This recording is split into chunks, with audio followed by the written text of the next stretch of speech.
All right, so Mr. Galindo, I just have to go through a little bit of information just to make sure we're here. Okay, so my name is Peter Rupert, and I'm one of 9 members on the Board of Assessment Appeals. I'm going to hear your appeal today. As I said, your appeal's being recorded. The current time is 4:02, and pardon.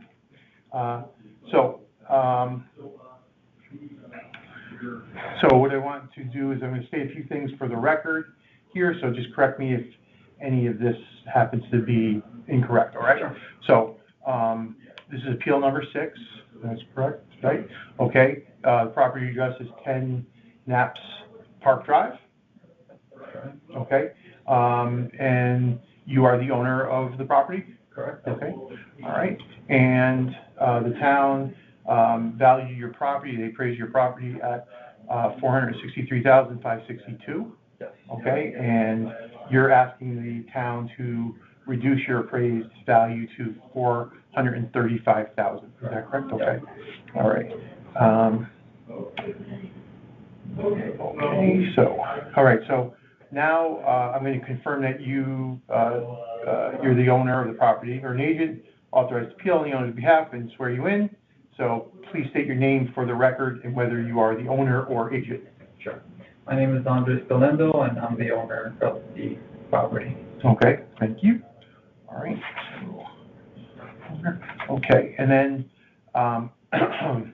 okay, so now I'm going to swear you in. Just please raise your right hand. All right. Do you solemnly swear that the information you shall give concerning the assessment appeal now in question shall be the truth, the whole truth, and nothing but the truth, so help you God? Yes. Yes, okay, great. All right, thank you. All right, so I'm going to give you a sheet that you just need to sign here. Sorry, it's my first time. That's okay. Yeah, sure, yeah, absolutely. Yep. All right, so I just need you to sign here, I guess, or maybe they want you to print your name there. Sure. Okay, so there you go.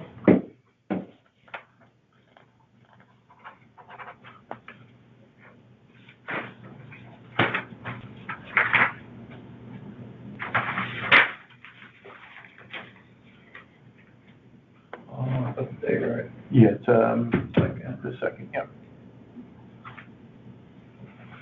All right, thank you so much. Thank you.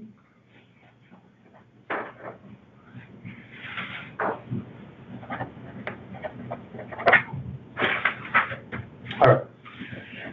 So this is going to be your opportunity to explain to me why you believe the market value of your home on October 1st, 2025, and not the value is your $435,000, right? Yeah, $435,000, and not what the value of the town assigned to you. So, and just to remind you, market value is what your home most likely would have sold for on that date. Please just try to be as succinct as possible for me. Sure. All right. So. Yeah, so as mentioned earlier, I believe the property value is a little bit over the market value. I have an appraisal that was conducted March 18th of 2025, so last year, and they concluded. What was the date on the March 18th of 2025. Okay. And they concluded with a value of $435,000. Okay. This was comparing with, subject properties within 2 miles of 10 Knaps Park Drive. I think that's really where I'm mainly basing my information on. Okay, so the appraisal. Yes. All right. Okay. All right. Anything else? I mean, tell me about the condition of the home. The condition is average. It's still, the way I bought it's still the same. I mean, there were some minor updates done on the property, but it still remains, it's still considered as average conditions. Okay. So tell me, what kind of updates did you do? Just vinyl flooring in the living room, new appliances, pretty much it. Okay, no, like updates of the cabinets? Anything like that? Cabinets was done, but that was done 6 years ago. Okay, cabinets, 6 years ago. How old is this home? This home was constructed in, let's see, When you're done with this, gentleman, can you come out Sure, and meet Gina and Stephanie? sure. Thank you. Yep. 1942. Okay, 1942. All right, and the updates, you said the cabinets were done 6 years ago. Were you the owner back Yeah. then? You were? Yeah. Okay, 6 years Yeah, ago. I've owned the home since August or the summer of 2020. And now six years or 5.5 right now, but yeah, I mean, I think my main argument is that, it's hard for me to justify a $30,000 increase a whole year later, from when it was appraised. Mm-hmm. That's really it. Okay. Let me see. So I see the appraisal in here. Okay. Anything that you want to point out from the appraisal? I mean, certainly we're going to read through it carefully.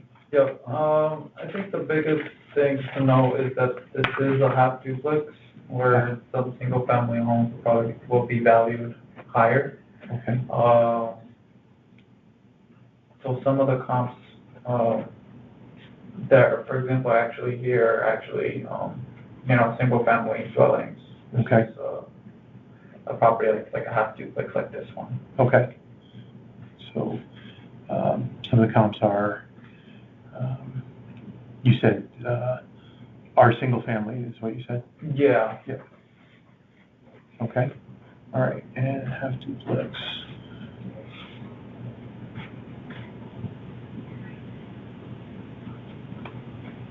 All right. Okay. And anything else that you think you'd like to share? I think that would be it, honestly. Okay. Yeah. No other paperwork or anything that you want to provide for me? No, I don't have, just the appraisal. I mean, I had applied for HELOC on it, and that's how they, Okay. That's, And did you come in, doesn't matter if you did or not, I was wondering, did you come in for an informal hearing with the assessor and the reval company? Did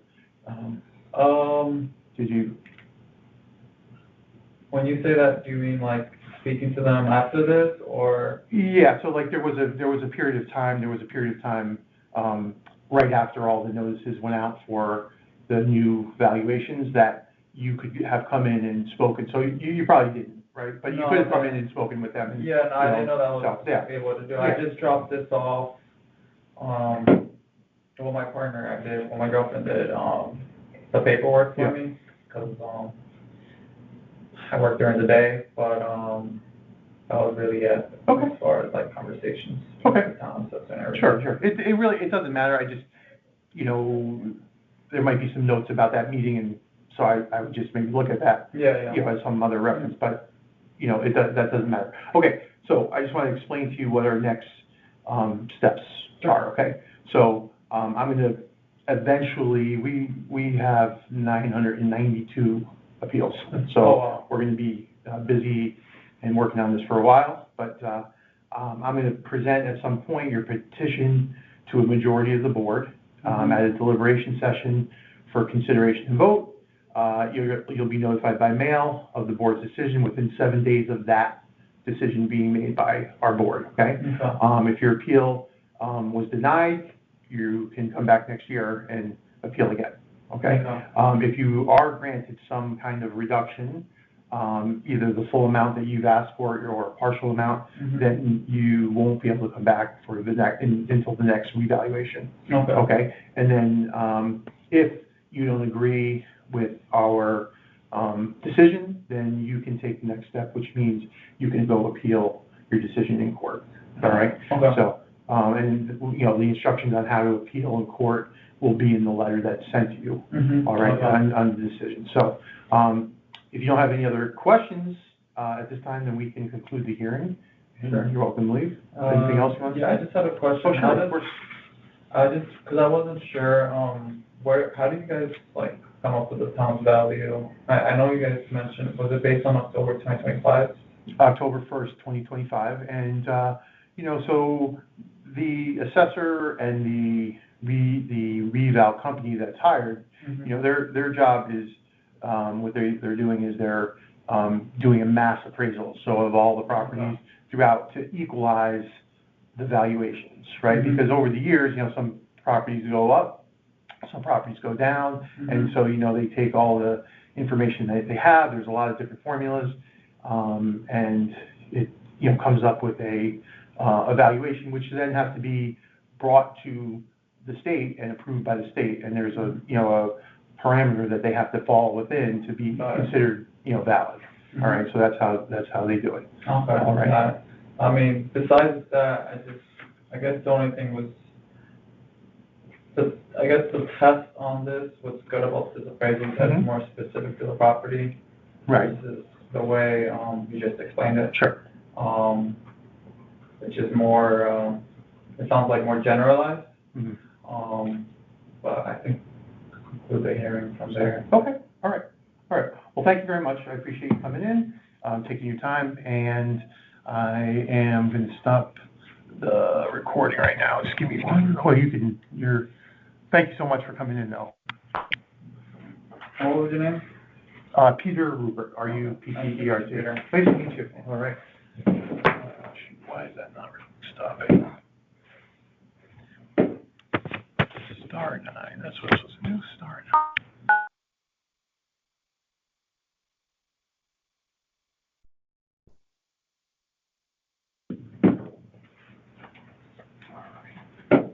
Just give you things here.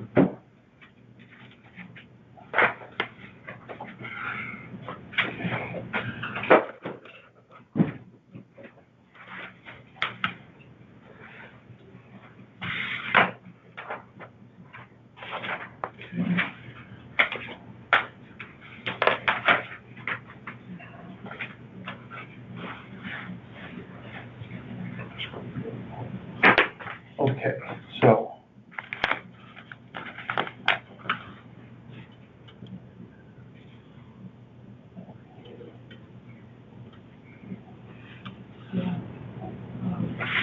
Okay, so I'm just gonna read some things into it, all right? Hi, welcome. My name is Peter Rupert. Nice to meet you. I'm one of the 9 members of the Board of Assessment Appeals. I'm gonna be hearing your appeal today. The hearing's also being recorded, and the current time, 4:24. Okay, I'm just gonna read through some information that's on our hearing sheet here. All right, so the property address is 150 Roberton Crossing, Yep. Crossing, okay. And you are the owner? Yes. All right. I have Nathan Charles, trustee? Nathan Charles Nasser, trustee and trustee. Okay. That's effective my trust. Sure, okay, yep. All right, and so the town valued, appraised your property at $551,100, and you're asking for it to be reduced to $510,000. Right. Is that correct? Okay. All right. So.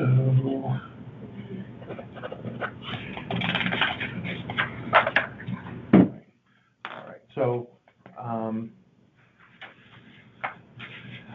All right. Now I'm going to just confirm that you're either the owner of the property or an agent authorized to appeal on the owner's behalf and swear you in.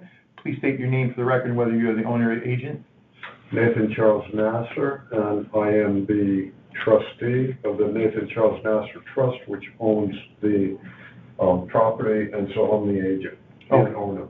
Okay. So, All right. So Could you sign Yep. there for me?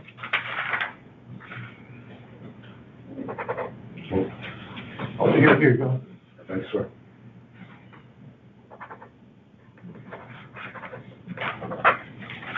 Thank you. Yeah, I just can need that. Yeah, I'm not. Actually, you just mind just putting your name there? Yeah, sure. Should probably take that. Yes.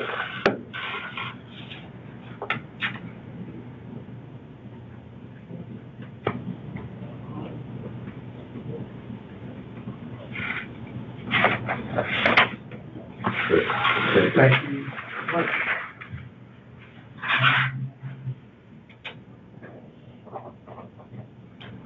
Six. Right. Ahead of myself. So, all right, and then,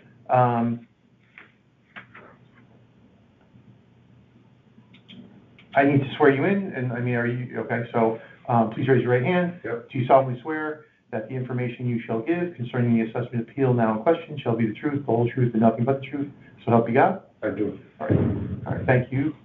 And that was, oh, actually, that's what, this was here. Sorry, got ahead of you, but thanks. All right, so, this is now gonna be your opportunity to,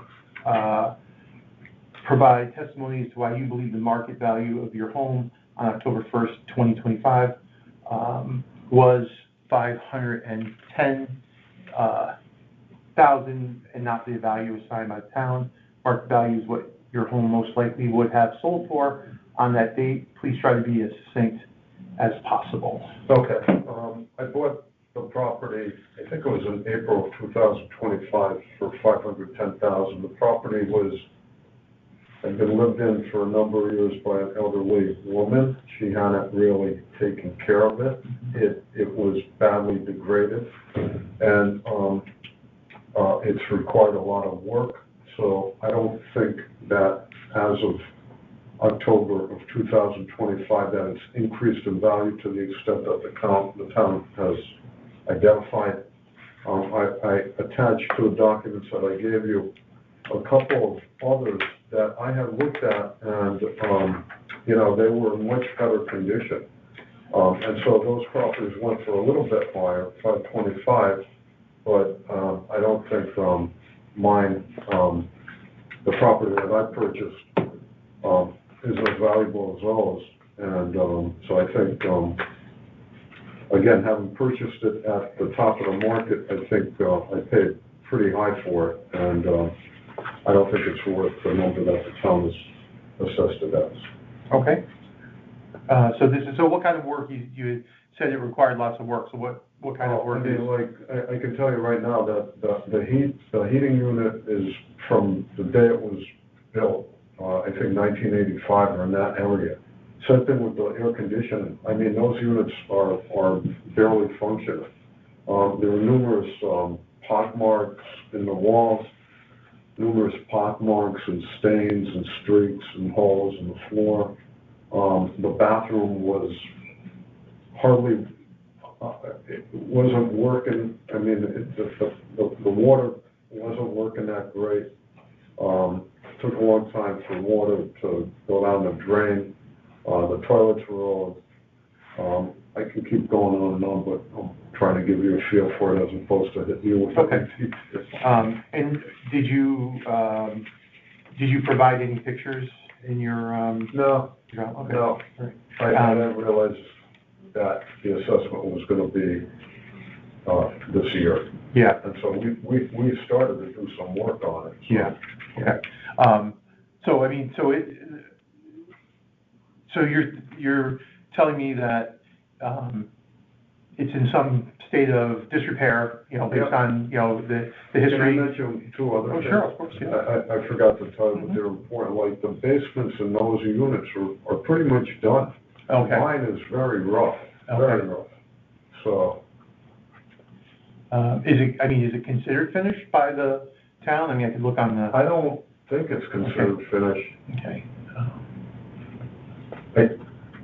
I'm talking about mine. I Yeah. think those would be, I think they would be considered finished, or certainly more finished than mine. Okay. All right. So, you're saying it's, rough condition? All right, is there like, carpet on the floor, are there walls, like? All walls, basically all walls, for the most part, and pipes, exposed pipe. Okay, exposed pipe. All right. I mean, I'm saying this to you, I don't mean that, but I think if you walked in and you saw it, you would have said, oh, this is not a finished basement. Mhm. You wouldn't be saying this is a finished Sure, basement. Yeah. sure, of course, okay. All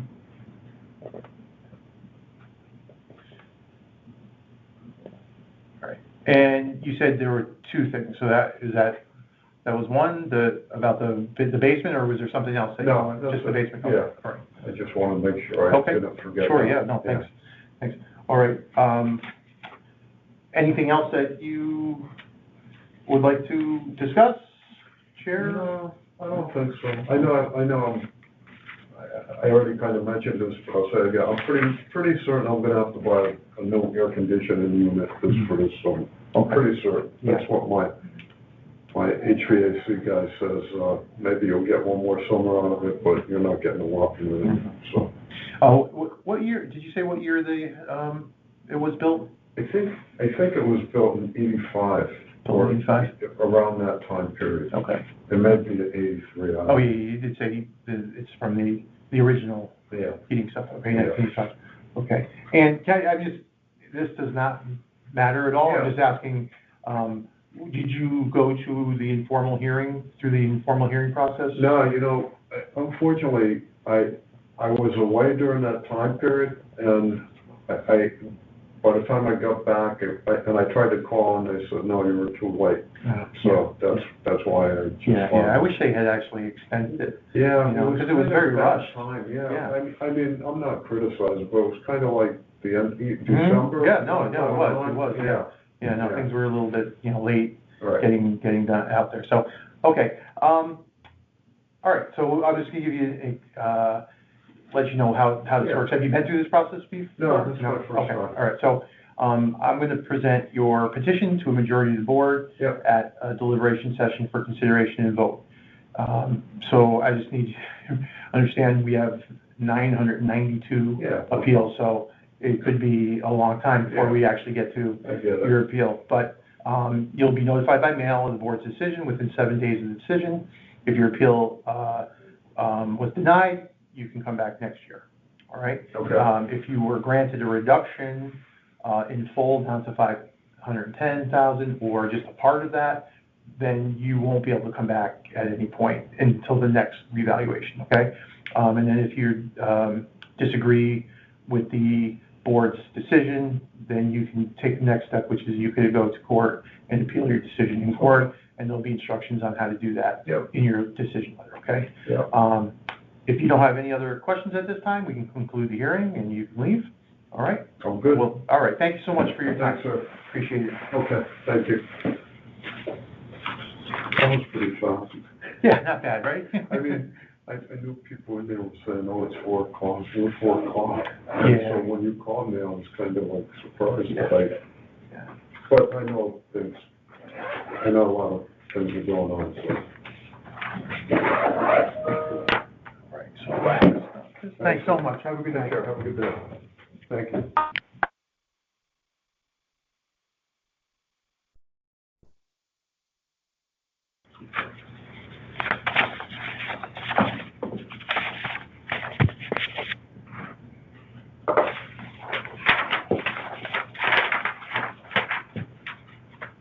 Couple seconds to get set up. Sure, yeah, me too.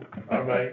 Would you mind if I turn my computer on? No, please. Okay, thank you. Appreciate it.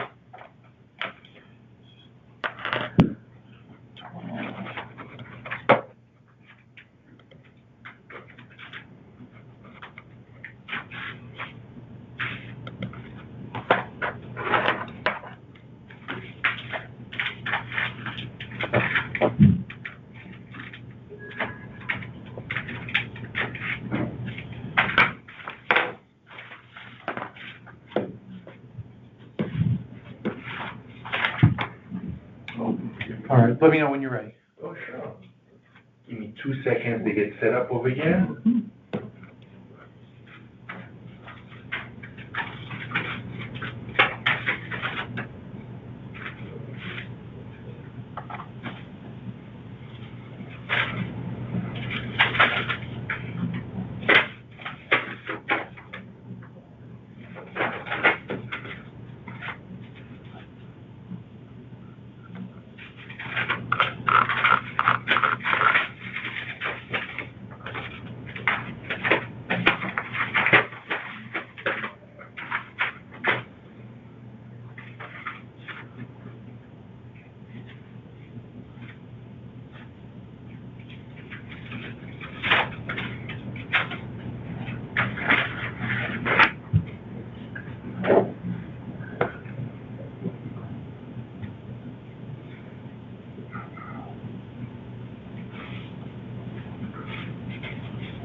My apologies, I'm not, this is a new Okay. computer that I just got, and I'm just trying to go right into the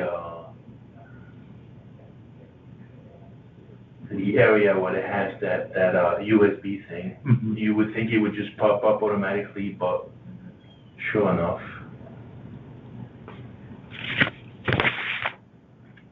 But, let's see here.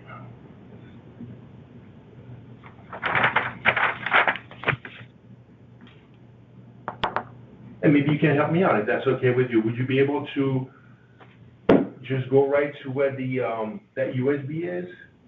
If you don't mind. I don't know why it's not popping up. You're asking the wrong person. I'm sorry. Usually it pops right up. It does, yeah. Mm-hmm. And you're in settings, okay.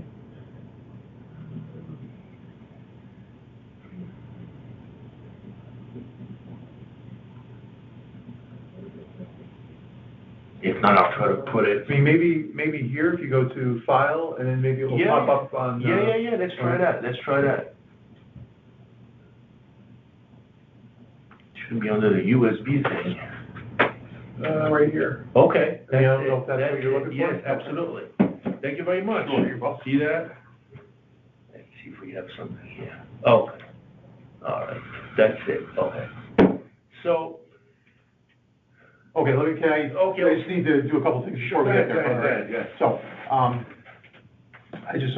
my name's Peter Rupert. I'm one of 9 members of the Board of Assessment Appeals, and I'm gonna hear your appeal today, okay? It's being recorded, as I said, and we started at 4:54. It's a little bit later than that now. It's 4:58. All right, that's okay. So, I'm going to hear your appeal. I said that. All right, and then, so the current time. All right, so I'm just gonna say a few things for the record here. This is appeal number 12. Okay, so you just want to confirm, right? This is for the property address 883 Burroughs Road. Sure. Okay. The owner is Hugo Stern and Anya Stern. Correct. Is that correct? Okay. The town has a value of $1,137,900. They appraised your house for that? Okay. Is that correct? It says right here that the new assessment value is $796, but Okay. Yeah, it's that's- October 1st, 2025 reevaluation. All right, so let me see what that, is that the? This is what I have right here, yeah. All right, so that's your, that's your assessed value. Okay, All right, that's your, so that's 70% of right, the okay. appraised value. Okay. Okay, all right, so,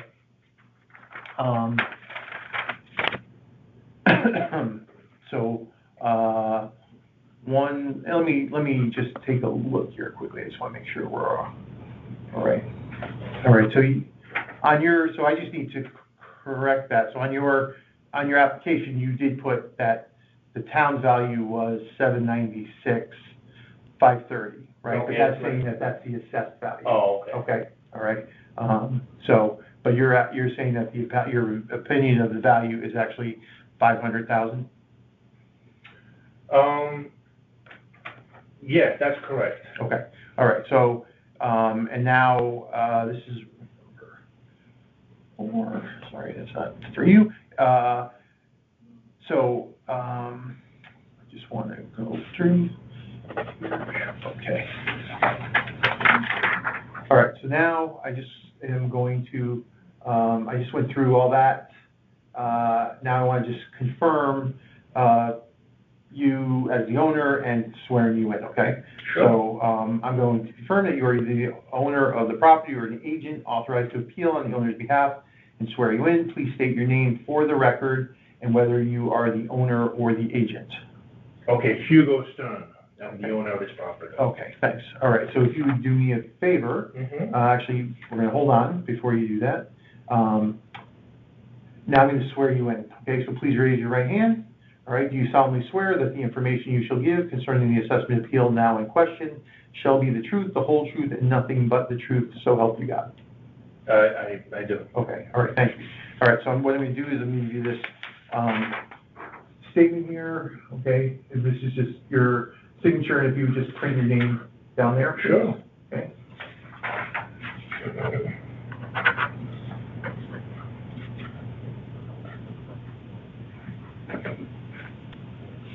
All right, thanks, Mr. Stern. You're welcome.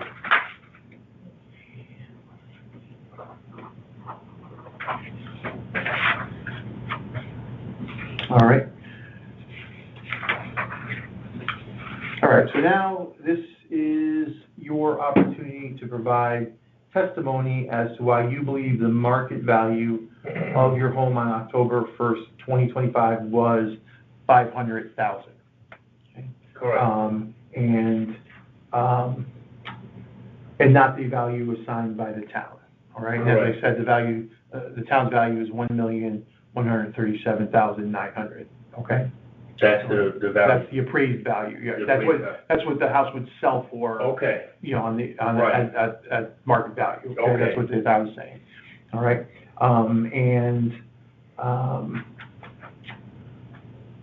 Okay, sorry, I'm just,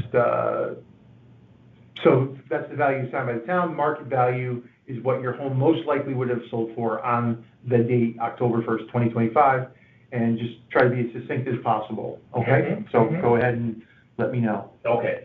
So, the land on this property, is not worth what the town is saying it's worth. Okay. And the reason is because this land has a lot of issues. Okay, And I'm gonna break them down to you right here, okay, if you don't mind. sure. Okay.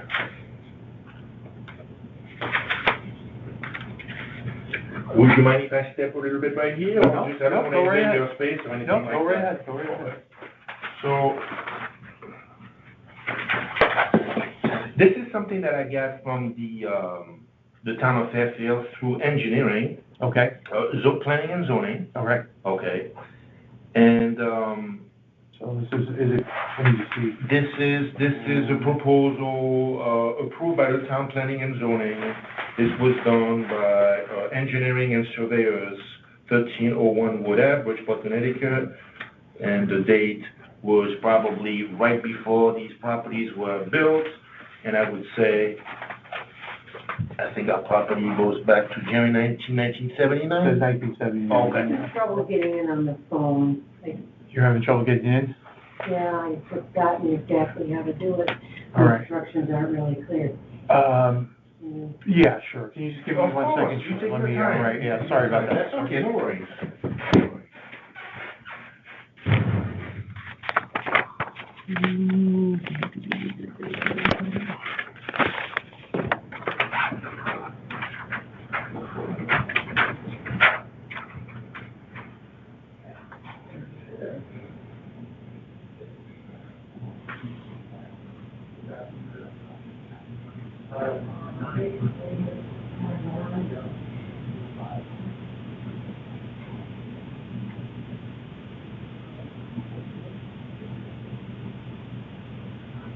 a que 3, il n'y a pas la 4e, évidemment.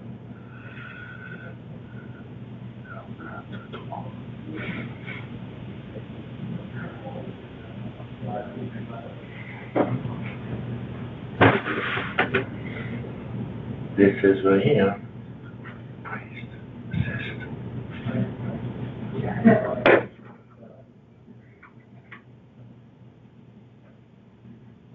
Previous assessment history.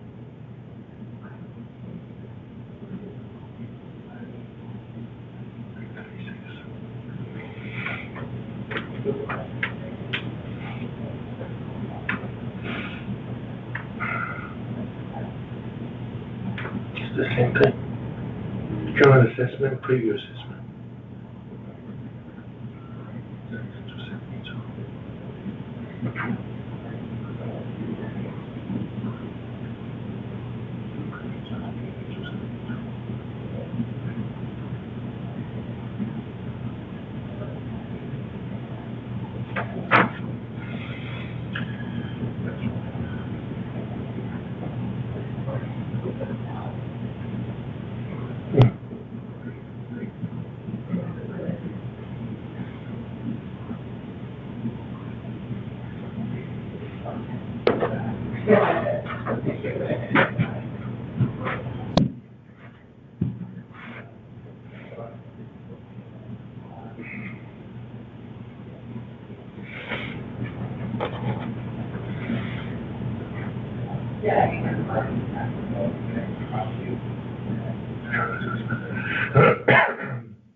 Okay. Sorry about that. Yeah, no worries, no worries. Do what you gotta do, no worries. Okay, All right. so P and Z map, this, Okay. and town engineering gave you that, is that what you Yes, said? yes. And I was in contact with Laura Pulley, I think she retired now, Okay, but she And was when- head of engineering. okay, and when was that? Oh, this was when we first purchased the house, back, 17 years ago. 17 years ago? Okay. Yeah, she retired for Okay. a little while. But now I'm in Alright. contact with this individual right here, Okay, and, so Anthony Santiago. yeah. And And when, we're having some serious issues with the land. okay, What I'm appealing is the assessment of the land. The Okay. dwelling,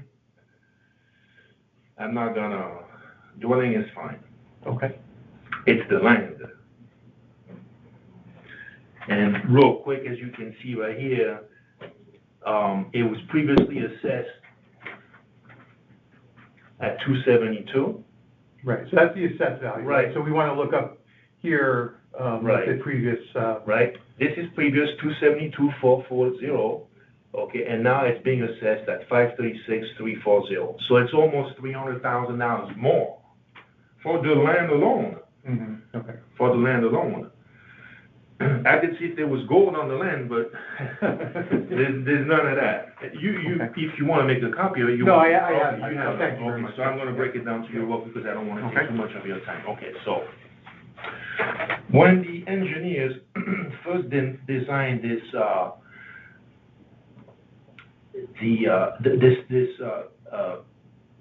all these parcels right here, Mhm. this piece of land, this is what they did. So this is my private cul-de-sac right here, Azalea Lane, which is Okay. technically 883 Burroughs Road. They just give it another name, Okay, but that's what it is. So first of all, the city doesn't even plow that. This is private driveway. okay, So I get no service for snow plowing. okay, Okay. Then what we have here is called a detention area, which is a retaining pond. okay, And what that does, when I spoke to Laura Pulley, I asked her, I said, well, what is this detention area that's right next to my house? This is my property right here. I said, what is this detention area? She explained it to me that there's various detention areas or retaining ponds throughout the town of Fairfield. Mm-hmm. And what happens is all these retaining ponds end up going into this pond, okay? It fills this pond up, and then the pond drains down into a lower area, which is kind of like a stream. Mm-hmm. It goes all the way out here. They call that a construction swale. And it meets this cement pipe that's actually on town property. Mm-hmm. Okay, this is the rear of Jennings School. Okay. It meets this pipe right here. That's a cement pipe that's 12 inches. Mm-hmm. Okay. And what's happening is when we get a couple days of rain, Mm-hmm. the water doesn't have a chance to evacuate. So out of all these parcels right here, Mm-hmm. and also you can see that, what is this? There's not only that, but there's another, they call this a construction, another swell right here. So there's a lot of water from other areas that are also channeling into this stream in the back, Mm-hmm. and that are also going into this. So this is what I told Laura Pulley. I said, well, listen, my problem is this pipe is on city property, and all I'm asking is give me a bigger pipe so the water can evacuate. That's all I'm asking. Because what's happening is when we get 2 days of rain, the water rises right next to my house, and we're talking about 15 feet. This is how much water. This becomes a huge water pond, and the water is so close to the house that now I have to take flood insurance. Mm-hmm. But this is not a flood zone. Okay?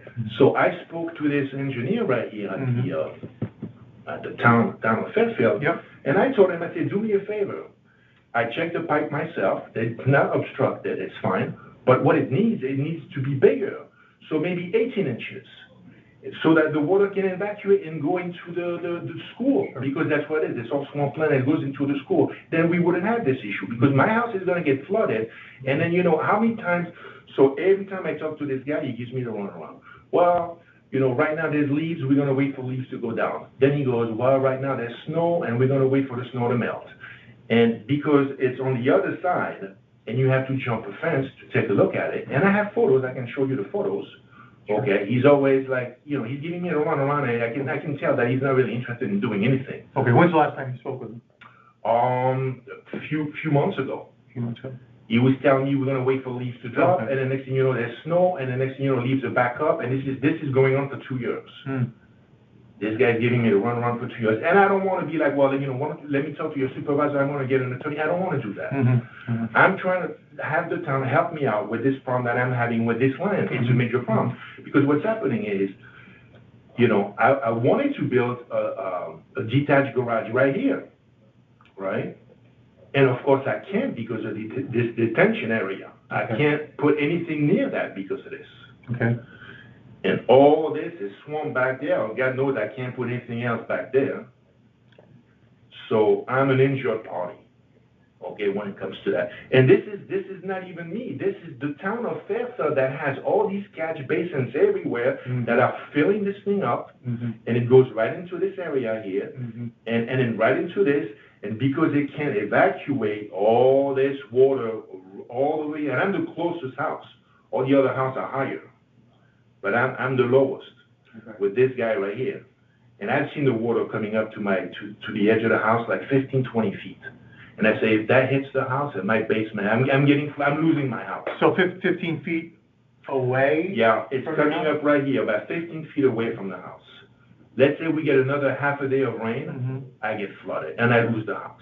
Okay, have you had flooding in your house Yes, I far? have. Yes, I have. And what kind of flooding? Well, the basement gets flooded. Basement gets flooded. So and when did that happen last? It happened every year. Every year the water rises up, every year. Okay. So the only year that I haven't had a problem with was 2025 because it was dry. Okay. That's the only time. Usually in the spring, guarantee we get two and a half days of rain, nonstop.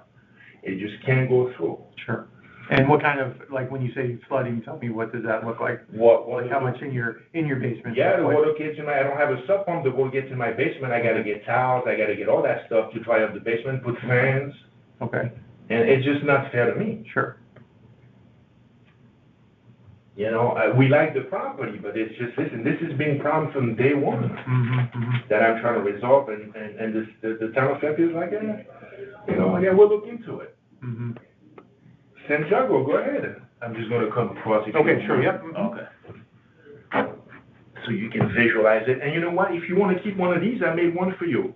If you want, so these 3 videos are on this. Sure. You're welcome to keep that. All right, thanks. Okay, you're welcome. So I think this was March 23rd, 2024, back right rain. Let's take a look at this. You see how much water is there? Right here. And you can see the rain, all that water right here. And I'm gonna briefly stop it. So I'm gonna show you where this drainage is. It's right here. Okay. That's right there. You can't see the pipe because there's so much water there. But on the map it's here, and I have some photo I can show you. In a minute, if you like. If we have extra time, I'll show it to you.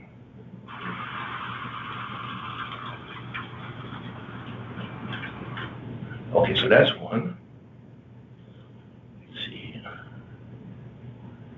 And was that your house? That's my house on the edge. On the edge there, okay, Mhm. all right. I'll show you my house in a second. That's my house right here.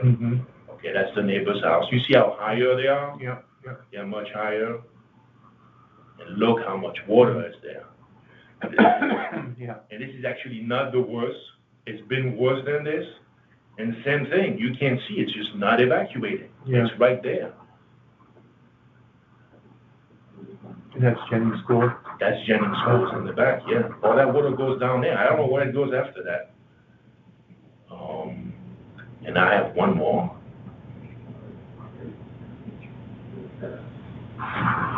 See, so that's the retaining pond right here. Okay. Yep. They call it something else, the detention area. Okay, but that's what that is. So from all these other ponds over here, all that water goes down on the ground. Huh? They have pipes, and then there's a catch basin right here. You can see the water pouring. It goes in here. It fills this up. See that's on my property. That's the neighbors, right? It filled this up. Look how much water is coming down. I mean, you're talking about a lot of water that's being channeled out. Excuse me, sorry. Bless you. Okay, yeah. All that water is coming down, and then this is the stream over here, and it goes over there, and it just can't evacuate because it's just, the pipes are too small, Right. and it just gets bigger and bigger and bigger and bigger and bigger. You can see it's, yeah. And then that's your house? That's my house right here. Okay. I can play All right, one more. so time. all those are, that's okay. Okay, You yeah. have, so all those are on this, Yeah, these 3 videos are on on that there, thing. okay, all right. They're on that thing. So, all right.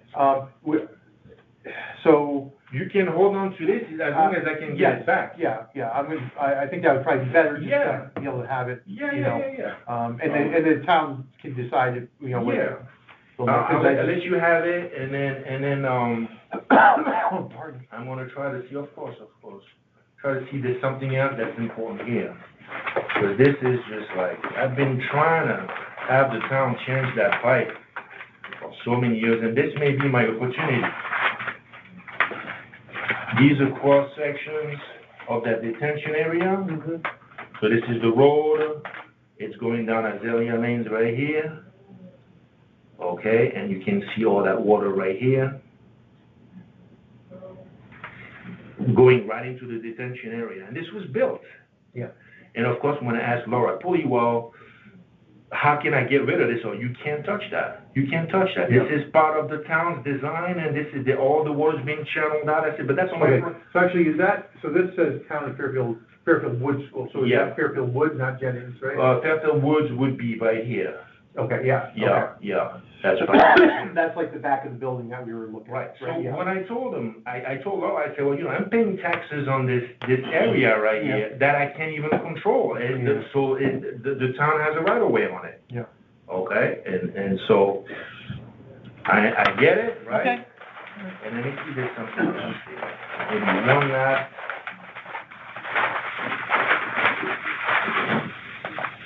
Yeah, this is my lot right here. Okay. That's my lot.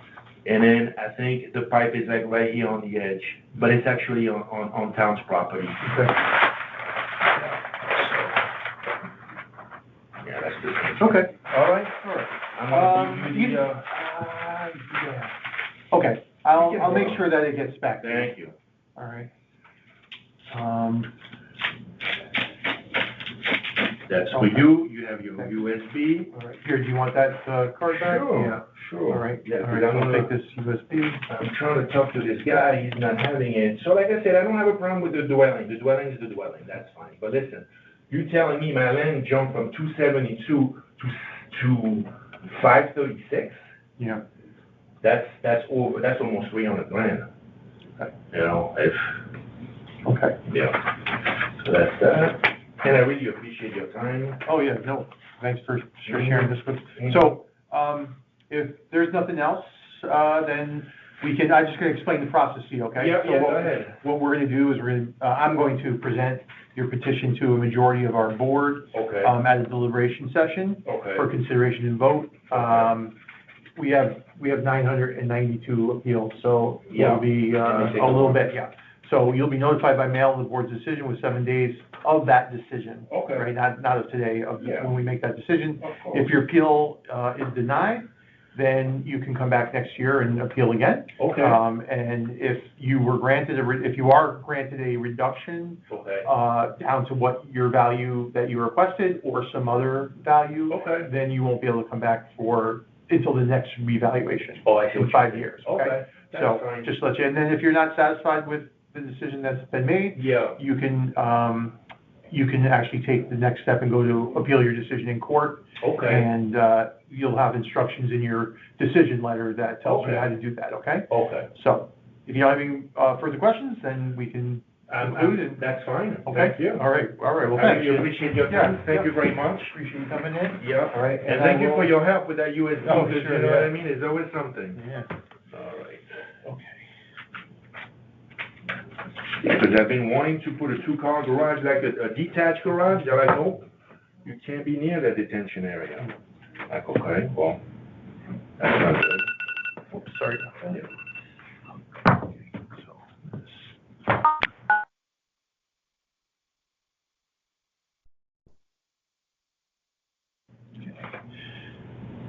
Okay, so.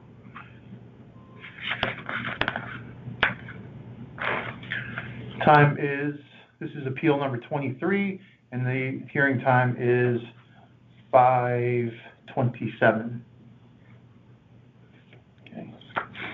All right, Mr. Zai, I am going to, just read through, thank you for coming in tonight. My name is Peter Rupert, and I am one of 9 members on the Board of Assessment Appeals, and I'm gonna hear your appeal tonight.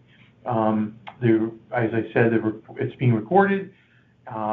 So what I'm gonna do right now is just go through the information that's on your, sheet here. So, this is appeal number 23. Yep. Okay, for 11 Soundview Avenue. Yep.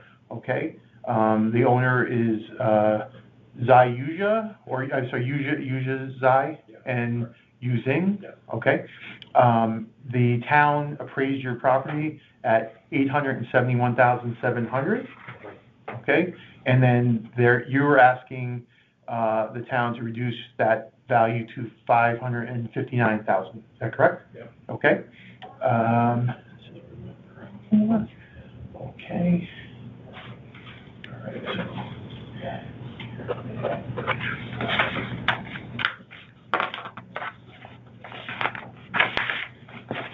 All right, so now I'm going to just confirm that you're either the owner or the property or an agent authorized to appeal on the owner's behalf and swear you in. All right, please state your name for the record and whether you are the owner or the agent. My name is Yuja Zhai, Y-U-J-I-A, last name is Z-H-A-I, I'm the owner.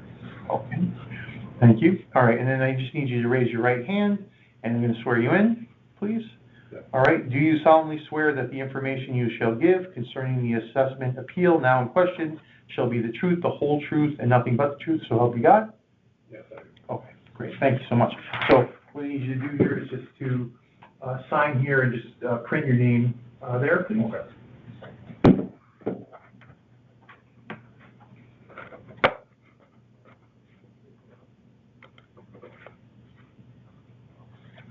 Thank you.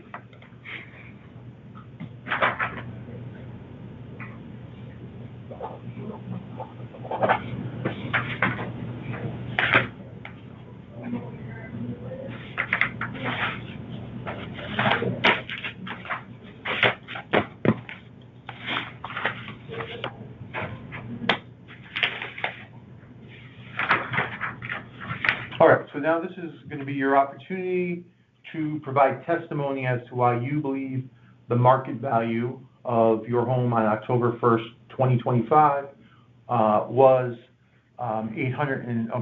was $559,000 and not the value that was assigned by the town. Okay? And market value is what your home most likely would have sold for on that date. Try, please, to be succinct as possible. All right? Yeah. Go ahead. So, I prepared two ways to back up my Okay. debate. One is, we bought a house for like $459,000 Okay? in 2021. If I How much was it again? Sorry. 459 and 900. Okay. Yeah. So if I consider, let's say, 500 annual appreciation or inflation, right? To now, it's around 559. That's one way to consider. All right. So just tell me again, just explain it to me if it was the appreciation you're saying? Appreciation inflate 5% a year. Okay, annually, so 5%. right? So with compound Mhm. appreciation, it's a 559,000. Okay. That's one way to consider. Another way, of course, is to compare with all the other property I can find. Okay. With a similar number of units Mm-hmm. and a similar year was built, we can compare with 100 years old building to 1 year. Sure. Right. So I found something very similar. One is 156 Grassmere Avenue. They have 4 units, built in 1930, later than my building, and their area, living area, is more than 50% of my property. More than 50%? More than 50%, and their new appraisal is 629. Way less than my. You said 629? 629,000. Yeah. Okay. Another property similar to this is 80 Ardmore Street, Ardmore, Ardmore Street. And they also have 4 units. When I compare, it's all with similar number of units, Mhm. right? This, about the same 1917 was built, and their area, the living area, is more than double. It's 5478, more than double of my living area. Okay. And their appraisal is only 834. It's even less than mine. Okay. Of course, another one is 124 Grassmere Avenue with 4 units. 124? 124, right, Grassmere? Grassmere Avenue with 4 units, Mm-hmm. and the living area is a little bit more than mine, but their appraisal is 626. Seriously below my new appraisal. So you're saying your living area is double? 2220, that's my living area. Okay. Yeah. And what's their living Yeah, area? 2665. 26.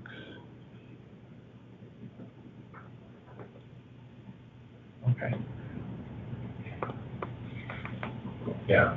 So, yeah, I understand it's all about, after all, it's all about fairness. It's all about fairness. So,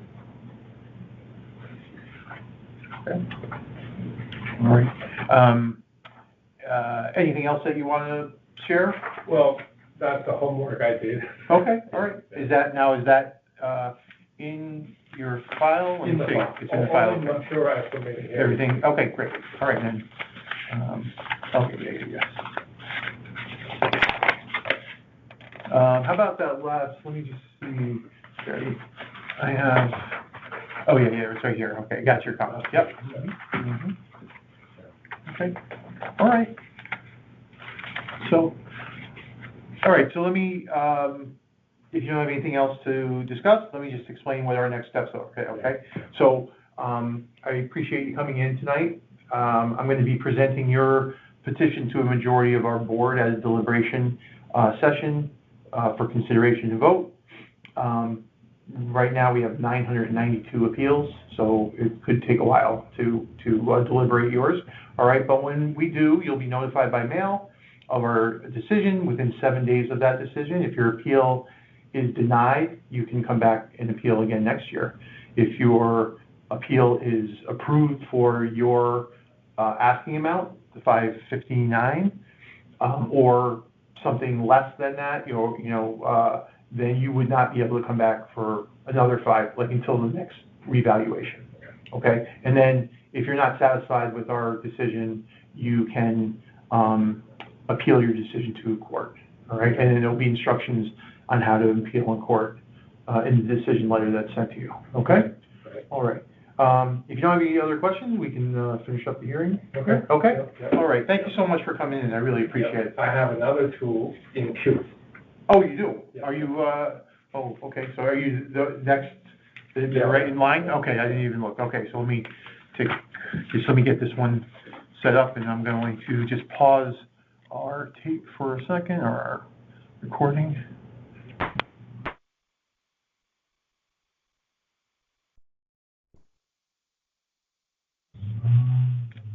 Okay, so this is appeal number 24, and the start time for this hearing is 5:36. 5:36. March 2nd. Monday, March 2nd, okay? All right.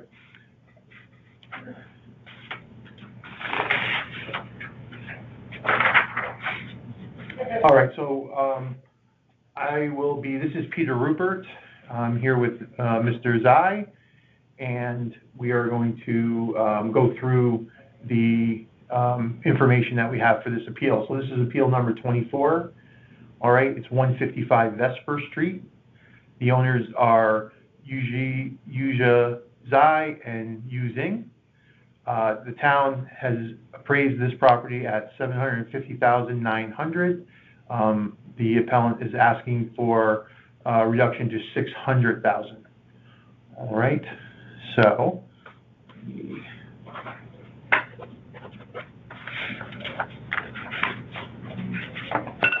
okay, and okay, so again, I guess I should just swear you in again, all right? Sorry about that. All right. Do you solemnly swear, actually, you know what, I'm just going to say, let's just do it for your next appeal too, so then we're done on that, okay? So this is for, I'm swearing in Mr. Zai for appeal number 24 and appeal number 25, okay? So,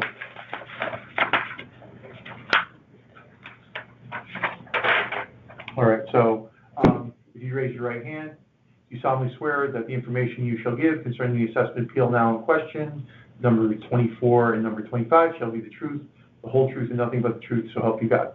Yes, I do. All right, so if you would just do me a favor and sign both of those and print your name.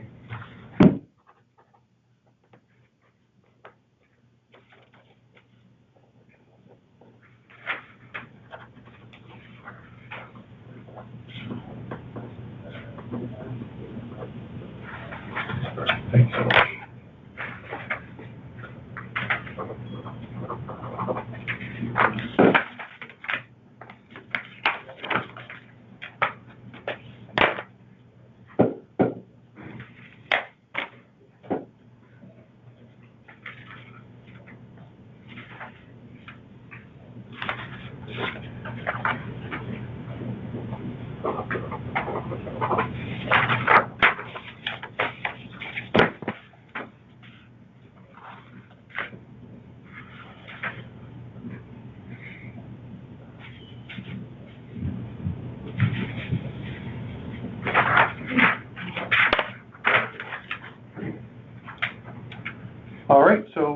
Zai, why don't you go ahead and tell me why you feel the town's value Yes. is incorrect? Yeah.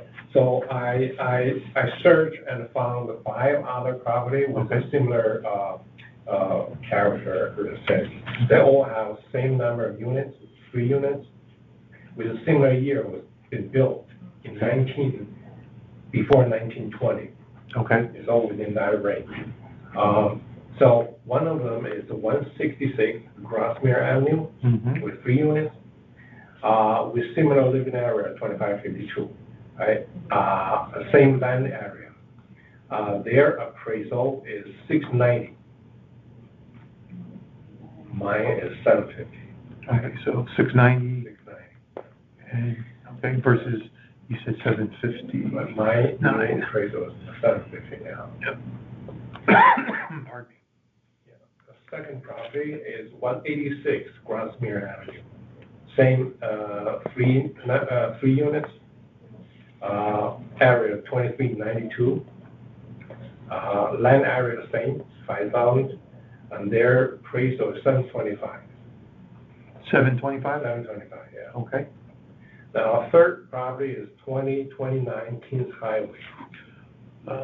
Say that again, 2029 2029, Kings Highway. okay. Yeah, 3 units, the area 2487, land area a little bit more than me, 6,100, and their appraisal is 640. Okay. Pretty close to their sale value, which is 2005. So that's, that doesn't sound right. Okay. Now, fourth, property 89 Ardmore Street, Ardmore. Okay. Yeah, with 3 units. Their land area even bigger, 7,500 square feet. And their living area also bigger, 30 and 19 square feet. How much is that? 3019, okay. Yeah. And their new appraisal is 675. Okay. Yeah. And the first is 21 Ardmore Street. Okay. 3 units. Their land area almost doubled. It's 9,825 square feet, their land area. Like double my land area. Mm-hmm. But the new appraisal is only 664. 664. Yeah. Okay, how about their land, living area? Living area 2870, also bigger than mine. 70, okay. Yeah. Okay. Yeah. Okay. So I compare with all of this, I would say the fair value is 600. Okay. Around 600. All right. All right, anything else on that property? Basically, that's it. Yeah. Okay. Yeah. Okay. And let me just, I know I have those comps here.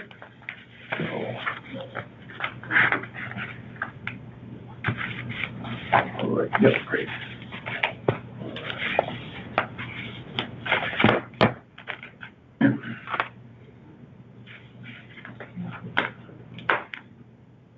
All right, so as I said, we'll deliberate on this and vote, and then within 7 days, you'll get a decision. And again, if you are denied, you can come back next year. If you're granted any kind of reduction, then you won't be able to come back until the next revaluation. And of course, you can go to court if you're unhappy with our decision, okay? So I'm going to conclude this hearing. I'm going to end this recording right now.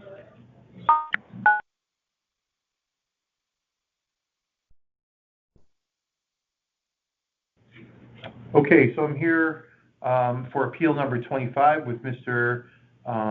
Zai, and the hearing time now is 5:44. 5:44. Okay, Mr. Zai has 3 appeals this evening, and he has been duly sworn in and signed off that he is the owner of this property. And so we did that in the previous for number 24. We did number 24 and number 25 at the same time. okay, for the swearing in and the signing, just for the record, okay? So, all right, I'm just going to go through Mr. Zai quickly. This is appeal number 25. This is 240 Home Street. The owner is Yu Zing and Yuzha Zai. The town has appraised your property at $714,200, and you're asking for that to be reduced to $595,000. Is that correct? Yes. All right. So, So first, I would say, if I really can sell at 714, I will sell it. Okay. It's just, if you compare the rental to the property price, it really, I will sell it, but I won't be able to sell it at that price. So I searched and find the 1 to 5 property to compare with. Okay. Now, all of these 5 property are condo. So in condo, the land doesn't mean anything. So I only compare the living area, number of bedrooms, right? All of this condo, for example, number 1 and 157 Brentwood Avenue. 157 Brentwood? Brentwood Avenue, yeah. Okay. It's a condo, was built later in 2006. Living area is bigger than mine, is 1900.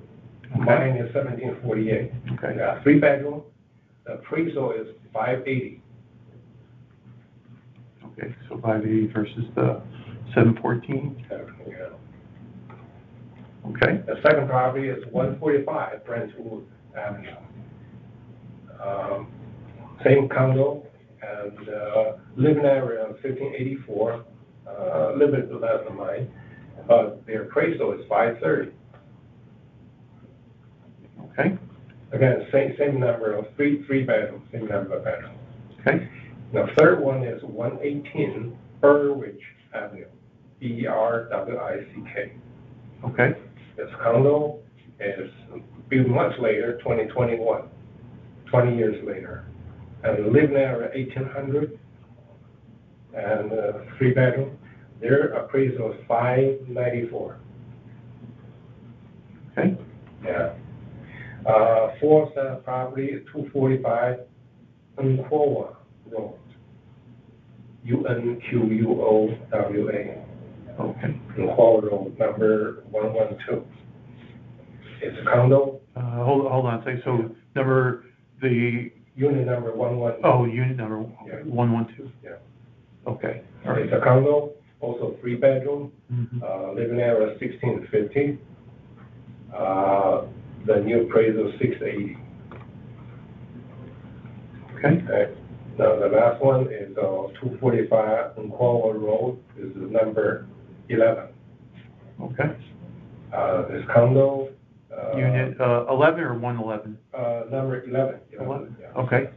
3 bedroom, living area 1600, a little bit less than mine, and their new appraisal 698. Okay. All right. Okay. Just make sure.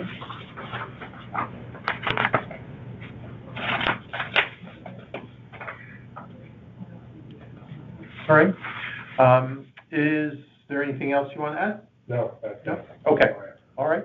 Well, thank you very much. So I just review with you that we'll be deliberating this with a majority of the board, that you'll be notified by mail of our decision within 7 days when that happens.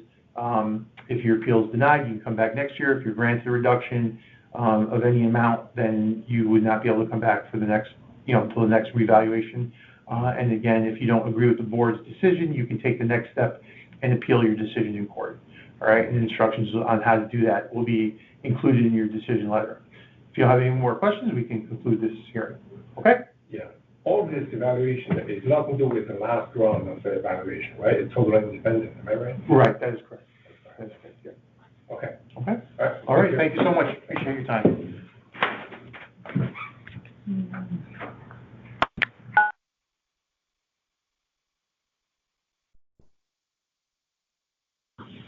Okay. All right. Hi, good evening. My name is Peter Rupert. I'm one of 9 members of our Board of Assessment Appeals. This is. I actually know her, Adele Okay. Duff. He Okay. went to high school with my husband. Oh, okay, all right. But All right. I'm an observer. All right, so our start time here for this session is 5:59. Okay, sorry, we're running a little behind. Great. Sir, would you just tell me your name? My name is Fred Conklin. I'm Ingrid Barron's father. Okay. She lets me live next door in the duplex. Oh, we're nice. talking about. All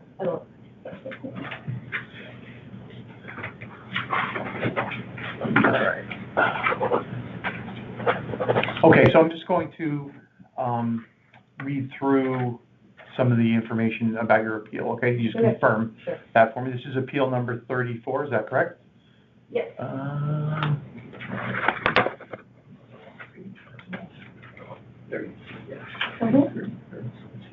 34, okay.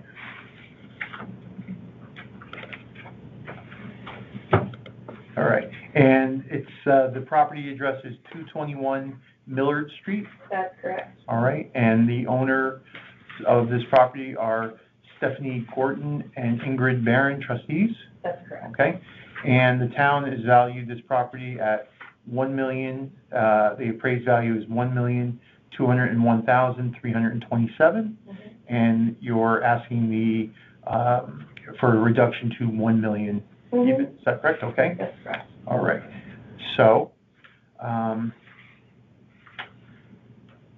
right, so what I'm gonna have you do here is I'm gonna swear you in. All right, so, I need you to confirm that you're either the owner of the property or an agent authorized to appeal on the owner's behalf, and I'm going to swear you in, so please state your name for the record and whether you are the owner or the agent. Ingrid Barron is my name, and I'm the owner of the Okay. property. All right, thank you. All right, so now I'm going to swear you in, so if you'd raise your right hand. Okay, do you solemnly swear that the information you shall give, so I guess, you're going to participate, Mr. Conklin? I'm sorry? Are you going to be participating, or are you just here for moral support? Mostly more, I put a written statement in, but that's it. You did, okay, so I guess I should swear you in as well, just Sure, to make sure okay. that, all right. So do you solemnly swear that the information you shall give concerning the assessment appeal now in question shall be the truth, the whole truth, and nothing but the truth, so help you God? Yes. Yes. Okay, great, thank you. So do me a favor here, you're going to sign, you can both sign here and just both print your names there for me, please. All right. Go ahead, you go first. And then where would you like me to put? Just down, Down here? yes, Oh, please. okay.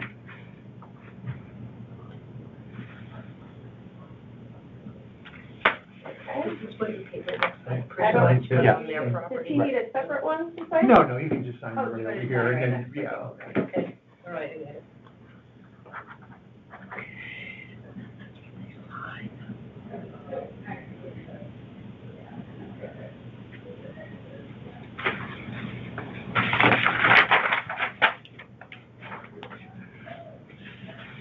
All right, thank you.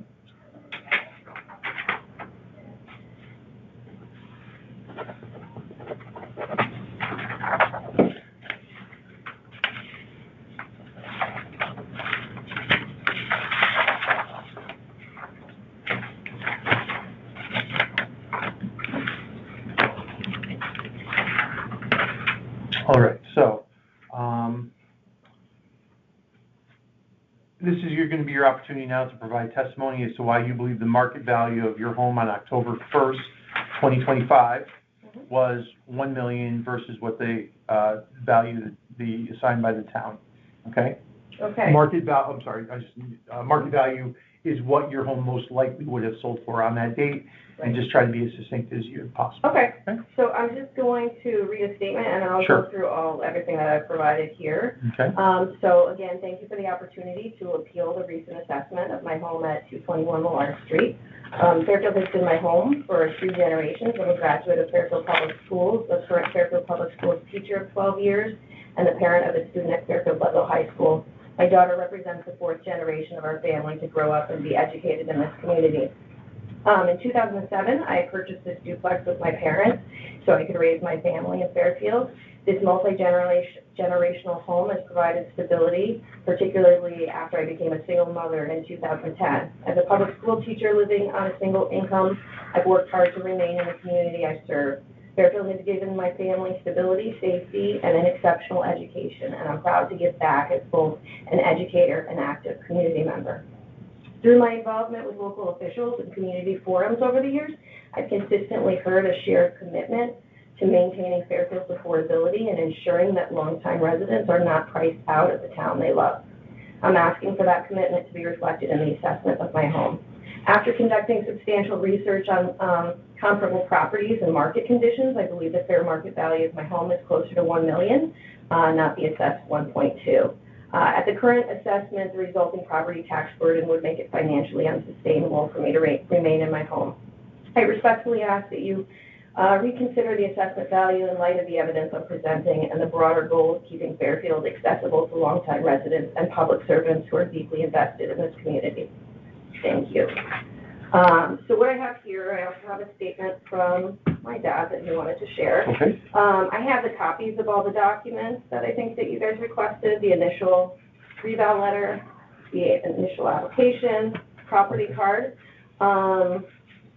This is my data where you guys asked for specific information about the house and features of the Sure. house, things that are in disrepair and need to be updated that may sort of devalue the house, things that aren't included on the property card. One thing I wanted to mention that might have been a slight inaccuracy on the property card is that there's a master bedroom that's listed as 4 fixture, which I understand typically refers to a separate bath and shower, but there's no bathtub in that bathroom. It's just one shower. And then, of course, probably the most important thing here at the end of that is the comparable 2-family homes in the area during that base period, and their sale prices. Okay. There's also the Zillow valuation. I actually, on Realtor.com, it was even a little bit less. Their estimated market value was about $1,040,000. I just had a little snafu with the printer, so I didn't get that printed out. And then I also included, where did I put? I have some photos too, if you wanted to see some photos of the disrepair that I kind of referred to in certain areas. So that is all. So you're giving me all that? Yeah, I was gonna, would you like that? Is that what you need? Yeah, or do you want- should give it to me, yeah. because then it will be put into your file. Let me just make sure I have the right copy here with everything. Okay. I'm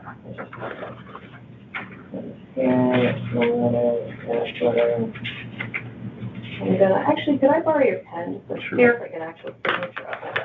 Thank you. And I'll attach the pictures to this. And you just need, is one copy good, or do you need any more than that? No, just one copy of it. Okay, perfect. All right, so this includes the 2 letters, the 2 Yep. statements, the comps, and the pictures. Yep. Okay, great. All right, so, sir, did you want to read your statement into the record, or it's up to you? Yeah, I can, it's a short statement. Okay. I am the father of Ingrid Barron, trustee of the Conklin Irrevocable Trust, which owns the property at 221 Millard Street in Fairfield. Our family has deep roots in Fairfield spanning for 4 generations. My parents moved here after World War II, purchasing a modest ranch home on Sawyer Road with funds from the GI Bill. My father worked as a mechanic My mother served the town of Fairfield for many years in the planning and zoning department under John Sullivan. I grew up in Fairfield and graduated from Memorial High School, as did my siblings. After marrying, my wife and I also chose to build our lives here, raising our children in Fairfield, where they attended and graduated from the local schools.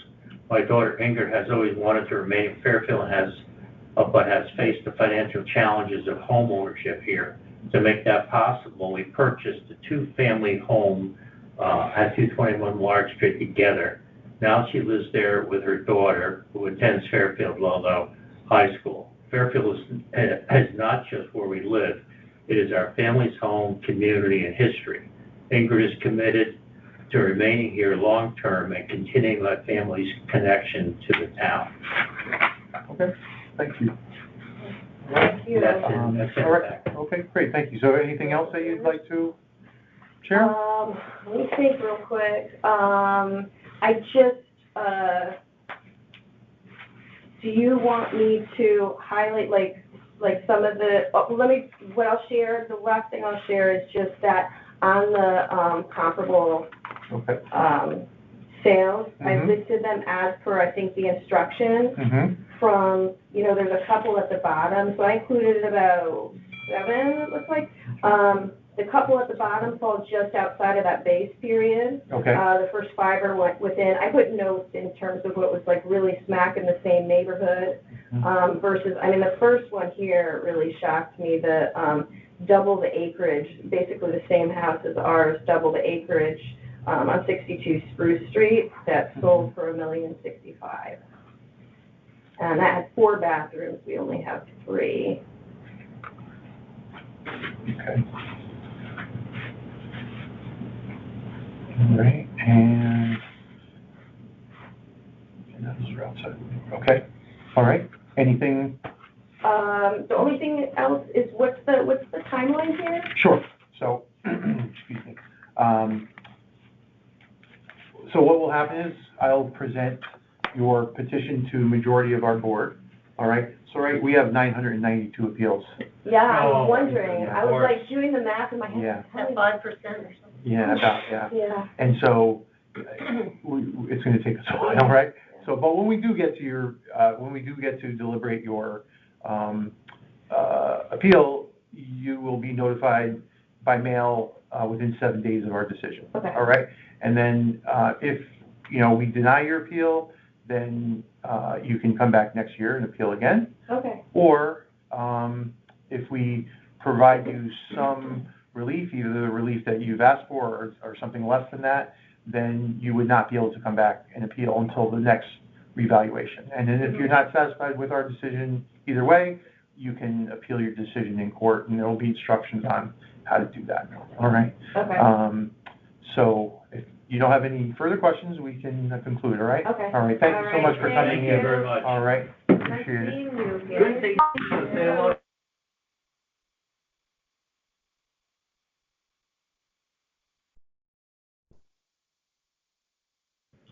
Okay. So welcome, thanks so much. My name is Peter Rupert, and I am one of 9 members of the Board of Assessors of Seal, as is Adele. Okay. Very nice to meet Yeah, you. thanks. Good to meet you. And I'm going to hear you. We're going to hear your appeal today. All right. It's being recorded, and our start time for this is 6:20. Okay. Okay. And I'm just going to go quickly through your information here, just so to make sure that we're talking about the right property. Okay. Yeah. So this is appeal number 37. Is that correct? Number 37. You have to look on your paper. Oh, on the. Yeah, it should say what appeal it is. I didn't. That's okay, that's okay. And so this is 74 74 Home Fair Drive, okay. Yes. All right, and the owner is Sherry Daly? That's me. Okay, and the town's value that you were appraised at was $686,400, and you're asking it to be reduced to $425,535, right? Correct? Yeah. Okay, and, all right, so you're Sherry Daly, all right, and your name, Smith, please? Daly, I'm her son. You're Smith Daly? Yep, first name Okay. Smith. All right, Smith. I'm gonna muscle today. All right. All right, so Sherry's here, Smith. All right. So.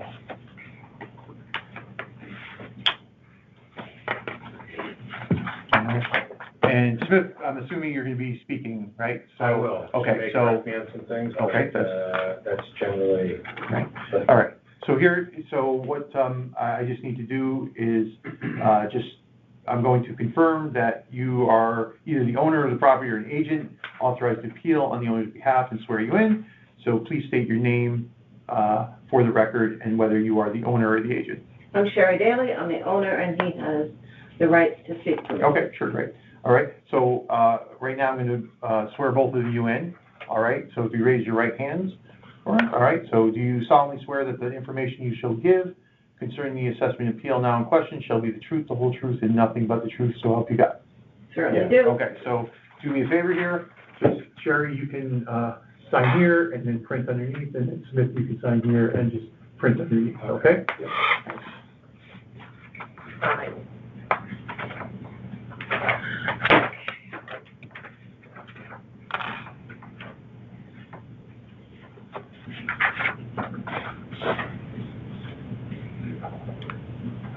First semester of mine.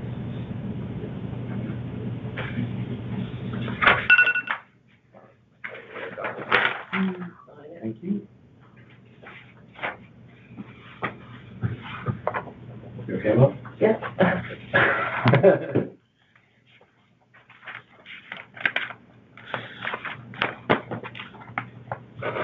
All right. Thanks, Matt. So let me just, so this is going to be your opportunity to provide testimony as to why you believe the market value of your home on October 1st, 2025, was $425,535, and not the value that was assigned by the town, okay? So, okay? Market value is what your home most likely would have sold for on that date, and just please try to be as succinct as possible, all right? Yeah, so I've never done this before, so I'm gonna try to not bounce around. But the way, generally speaking, the way we look at this is, there's like three types of buyers out there. There's a spec builder Mm-hmm. that'll come in, destroy the property, and then build, the highest and best use kind of building, and sell it for a premium, like a Class A type, build. There's like the modified buyer, takes the existing frame, wants to do minimal permanent, builds it out, and kind of either add square footage above or to the side. Usually they try not to touch the footprint because it's too expensive. And then there's the average home buyer. But the average home buyer, it's never not zero, but like the reality is nobody's going to buy a 998 or 1,000 square foot home and probably just move into it. So if you just even take that out of the equation. I went through both, and I'll take the easier one first. I went through the city permit, the city squared. I went through it because I know, because I live in Connecticut and we're doing permits now. Looked up all the comps that were within like a mile, well, probably 3/4 of a mile radius. Mm-hmm. And I try to look at what they sold for and when, and then I looked at the permits that are associated with those properties, because I looked at the pictures, some of them are new, they looked old, when they sold. And of that, 57 of them were actually renovators. So they either added floors, they either expanded the footprint a small amount, and they added HVAC, they did some electrical work, they did whatever else, and then they sold it at a premium, clearly. But the way you guys looked at it, and I'll address this one now as the last kind of scenario, if you will, was the spec builder. So if you kind of work off just the spec builder approach, you guys have the land is about 95% of the entirety of the value. The improvements are worth, for lack of a technical term, diddly squat, right? There's one comp that I'm going to point to that's the most recent, that's the closest proximity to the property, and that's 83 Morehouse Highway. And that's literally, so there's one street here, and then there's one street over. It's on the same spot on the opposite side of the road. And the parcel size, I have an analysis here, is, and this is where I'm going to start the conversation, obviously. Parcel size is 0.89 acres. Hers is 0.47 acres. That lot sold. 0.47. Okay. That lot sold for $550,000. Okay. I went by, I looked at the permits, there are some demo permits that have been submitted. I also drove by the property today, I have a picture of it, there's a sign out front, 83 is spray painted on the building, they got an A1 construction sign out there. And that was bought by a private equity, well, I assume private equity or something, it was bought by Market Equities LLC or something. So for me, 550 at a .89 lot, my mom's is 0.38 miles away, 2 streets over, same block, on Fairfield Woods Road, 2 houses back, not like a super quiet area in the back. And that, you just divide it by, you know, if you do the math, it's, I can do it, but, call it half of what that would go for, right? So even if you use that as a baseline discussion. And then I also went through all the other properties. I tried to find ones that were bought in the last year and then redeveloped. If you guys look at the Tyler Technologies, which is the company that you guys use for the improvements costs, you look at their most recent new builds, 43 Newport Place, 127 Lake Drive, and 149 High Ridge Road. You look at those 3, the average is... So just give me, so those are the comps that you want to use, so, for these new builds, is that what you're? Well, let me just finish and Okay, then sure, we'll okay. go through it. Because comps for what, I don't know. But for the land sale, 83 Morehouse Highway Mhm. is the land sale. Mhm. Mhm. The analysis that I did was Tyler Technologies, if you look at their replacement cost for these Mhm. properties, Mhm. it's $221 through $292 a foot. If you do the weighted average, it's about $262. I put $250 in my analysis. And I said, all right, it's an R3 zoning. Somebody were to buy the land, build the average square footage, livable or gross square footage, buildable square footage, depends, it's anywhere from 3,000 to 4,000 square feet. If they totally demoed it, filed proper permits, and built the highest square footage they could in that lot. If you do $250 a foot, you add in some soft cost, architect, bank financing fees, or anything else that it would cost to build a property, you would have to sell the house for an excess of, say, $500 a foot. The weighted average of those 3 sales, brand new, after build, 93 Newport Place sold for 1 point, I'm rounding here, 1.9, 127 Lake Drive sold for 1.9, 149 sold for 1.6. The living area of those, and again, it's a little bit, I'll talk about 43 Newport Place because I looked at it, 5,800, 5,000, and 3,300. The difference is, if you look at their field cards, they have fully furnished basements that aren't counted as living area, but are included in per square foot sales price. That weighted average square price, even taking 149 High Ridge, which is the highest one at 485 a foot, is a weighted average of 385 a foot. So in my math, and what I sent to you all was saying, if they're gonna buy the land for X dollars, build for, say, $250 a foot, which is still below what Tyler Technologies thinks it would cost to build, and you had standard closing costs, maybe on $75,000 to $100,000 tops between everything you had to spend, with no developer profit whatsoever, it doesn't make any sense. And it's basically, you would have to get to a 1.9, sorry, I just was coming from work here and I have to go back to what I did. So the new building purchase price, and my analysis with the land acquisition cost, the value I gave you, would be 159,4,936, which basically equates to $483 a foot, which is even above, or $2 per square foot below the 149 High Ridge Road. So all that's to say is that in my analysis, I took the weighted average, I use weighted averages because there's no other way to blend them all together, of the spec builder versus the renovator, if you will. And I meshed those together and came up with the value that I gave you guys. So even if you were to take 100%, it's going to be a spec builder, it's still significantly above, but I had to pick a balance based on what I saw. Mm-hmm. And so I took that analysis, per square foot building cost, a 15% developer profit was only a couple $100,000 in a spec house. And if they're not gonna make any money, they're not gonna do it. The land cost that I backed into here, and then I also did what people paid per square foot for the square footage on a house that they just renovated, because they're not demoing it, they're just expanding it. So it's really what they're willing to pay per square foot for that house. Meaning, a spec builder is not gonna look at square footage, they're gonna look at the acreage. But a renovator really just looks at the square footage, because they're not significantly or really even modifying the footprint, because it's less permits and less cost and less time.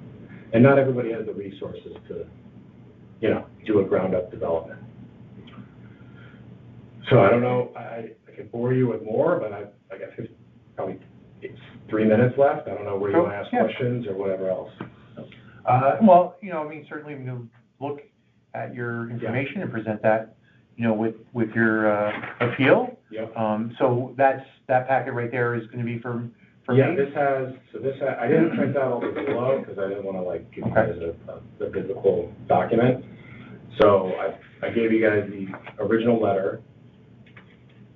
I gave you guys the analysis, which is kind of just like a quick spreadsheet that shows you all the analysis. It's got the 83, the Morehouse? The more relevant comp. It's got the development analysis here. It's got the two basic kind of 3 scenarios. One is a new build, one is a modified build, one's a typical user. I actually took the typical user out of the equation just because it's probably a small percentage. And I just blended them together here, and I showed you the calculation. I also put in here an addendum that kind of walks you through the assumptions. I put in a side-by-side comparison versus what you guys did versus what I think, or what we think, I'm sorry to say. And then I printed out the field cards, and I printed out the parcel history, so it shows all the permits for the top 3 new builds. I think the one property that you guys may find is somewhat in contrast to what I did. I mean, the Morehouse fits my narrative perfectly, so I don't need to say anything about that. The 43 Newport property is the one that has the furnished basin of over 1,100 square feet. And the reality is, they were able to build that for probably less than 4,600 square feet, and then sell it at 1.9, when technically it's like 5,800 square feet. And so that, if you look at the comps on this analysis, shows the 332 per square foot. That one's a little bit of an outlier, and you need to dig into it to understand, because it cost them less to build up basements to basement. You have to build one of those anyway. They furnished it. They were able to sell it as square footage because it's little, right? It's really nice, nice house. But technically, on your guys' records, it's only like 4,600 square feet.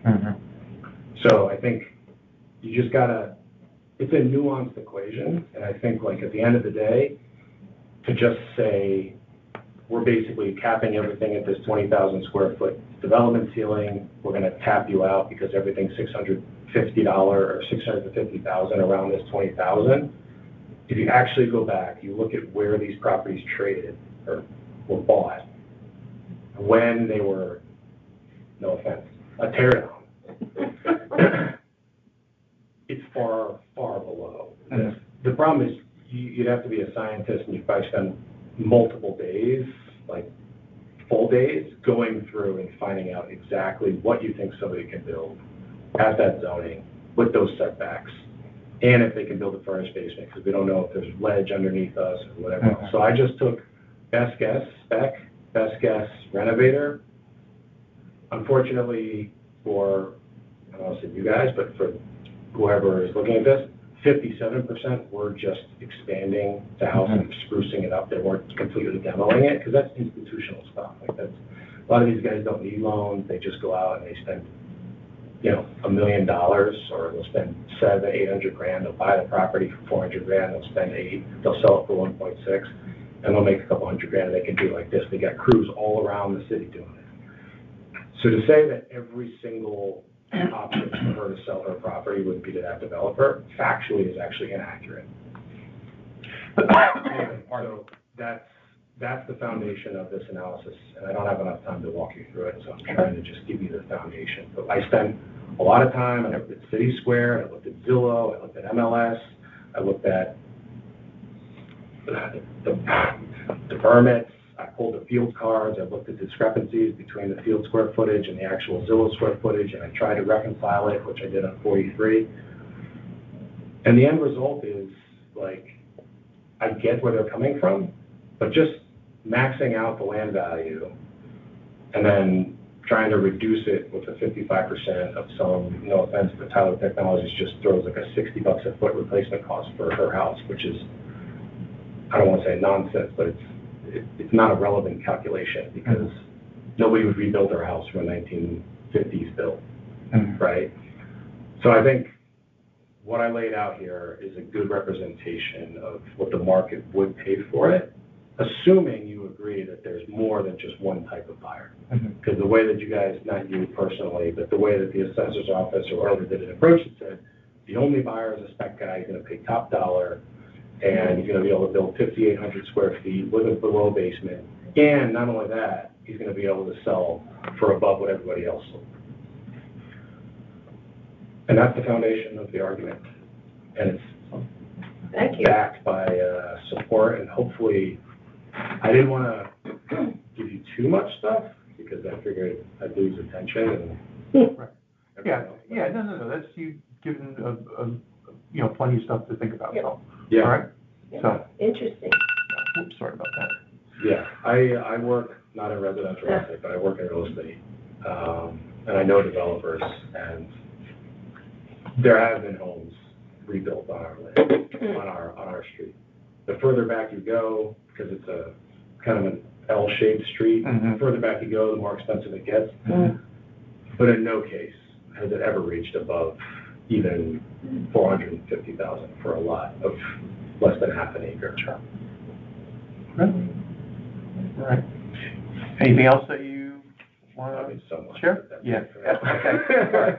So, I'll just tell you the timeline here. Okay. All right. I'll be presenting your petition to majority of the board at a deliberation session for consideration and vote. You'll be notified by mail of our decision within 7 days of that vote. If your appeal is denied, you can come back next year. All right. If you're granted any kind of reduction, whether it be to the actual value that you're requesting or something less than that, then you would not be able to come back until the next revaluation. Unless, or then you can also, if you disagree with our decision, either way, You take all this? I am going to take yes. Yeah, but you were going to take it. Yeah, I'll take one, yeah. Okay. So, yeah, I just wanted, yeah, it's all right, I'll just take it and put it right in the I didn't know file. how many people were going to be in So, this yeah. hearing. No, it's all right. I Yeah. just wanted to. Thank you. So thanks, but, you can, if you disagree with our decision, you can go to court, and there will be instructions in the letter, decision letter that tells you how to do that, okay? Okay. All right, well, thanks so much for coming in tonight, appreciate it, all right? And, Thank you.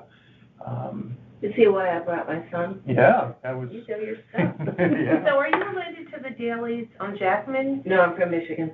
Oh, you're from Michigan, okay. I'm just gonna stop there recording. So you didn't go to school here? Yeah, I did. All right, so we are, this is the hearing time. We're going to hear appeal number 45. It's 6:47 on March 2nd. And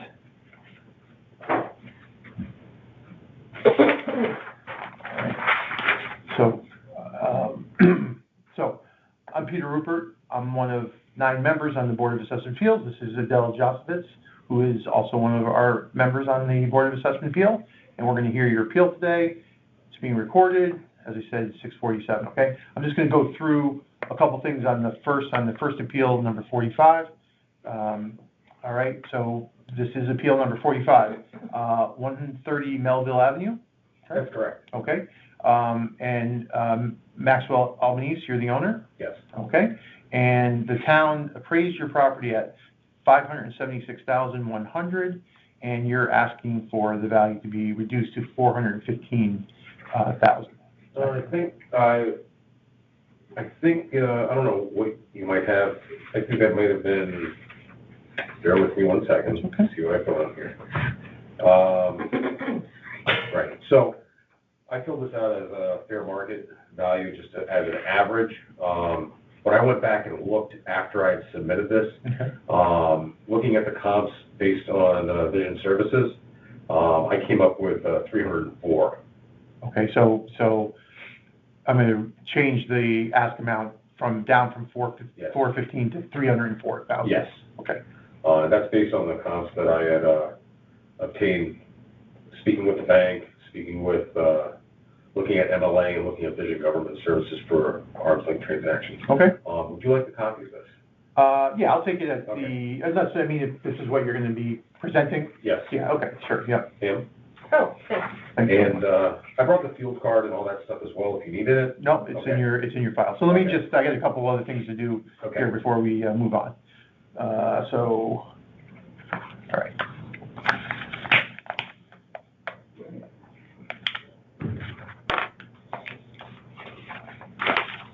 All right, so as I said, I'm going to swear Mr. Albanese in for both his properties, okay? The other property is 85 3rd Street, okay? And that's appeal number 46. So, Mr. Albanese, I just am going to ask you to confirm that you're either the owner of the property or an agent authorized to appeal on the owner's behalf and swear you in. Please state your name for the record and whether you are the owner or agent of 130 Melville Avenue and 85 3rd Street. My name is Maxwell Patrick Albanese, and I am the owner of both of those properties, 130 Melville and 85 3rd Street. Okay, great. And so now I'm just going to swear you in. So if you'd raise your right hand, do you solemnly swear that the information you shall give concerning the assessment appeal now in question shall be the truth, the whole truth, and nothing but the truth, so help you God? Yes. Okay, so what I'm gonna ask you to do is just sign, both of these, print your name underneath, Sure. so sign the. May I use your pen? Yeah, of course. Thank you.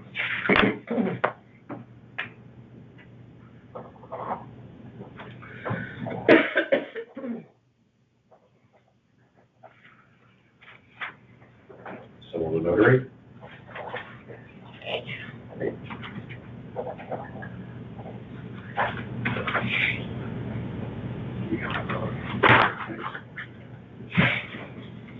Actually, would you mind just printing underneath yeah, for me? sure. Yeah.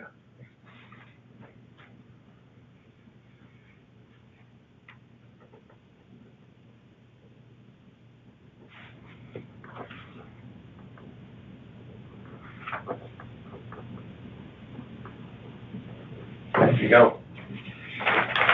So as soon as I walk in the building, my nose stuffed up. No, whatever's your own building. Right. So.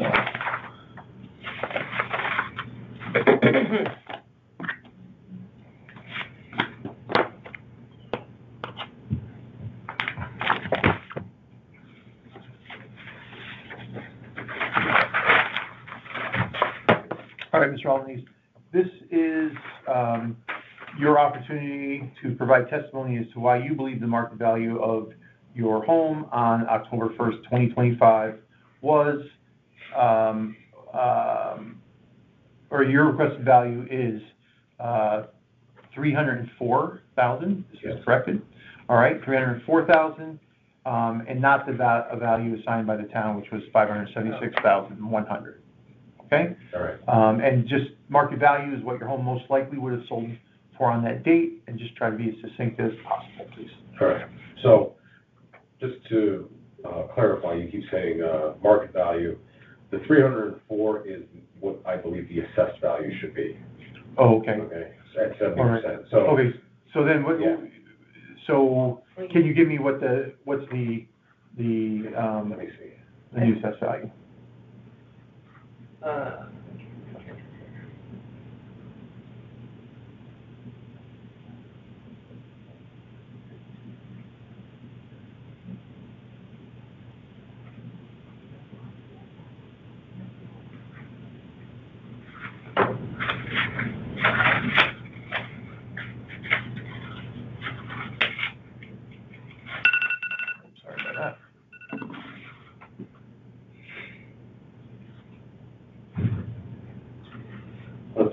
go for, okay, so that's the 415 to 435. Maybe I misunderstood what you had said when you said assessed versus market. So market value, what I had put down of that 415 to 435,000 is what I would think the market value is. I believe the assessed value based on Connecticut statute would be 304.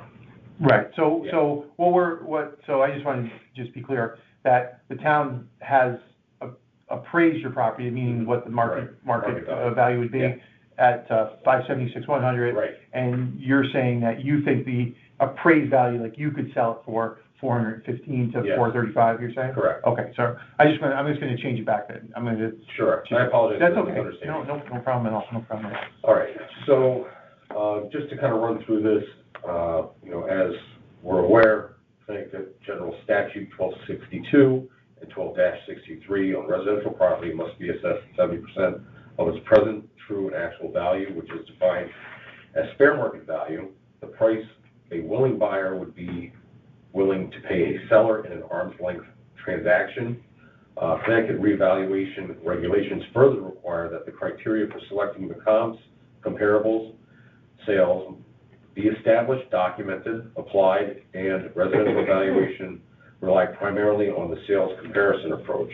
Accordingly, the town's assessment must be supported by actual recent comparable sales, properly adjusted for differences in size, utility, and condition. So, speaking on this, an assessed value of $403,270,000 implies a fair market value approximately, based on what we discussed. On the town's numbers, that brings it to that $576,100,000 figure that you had mentioned. This implied value must be supported by comparable sales and evidence. So I researched comparable sales. I used the town's own data from Vision Government Services. I used MLS listings. I was reluctant to look at anything that's posted online, say Zillow, because it's typically unreliable. It can be easily manipulated. So I went directly to the town's sources. The first comp is 112 Melville Avenue.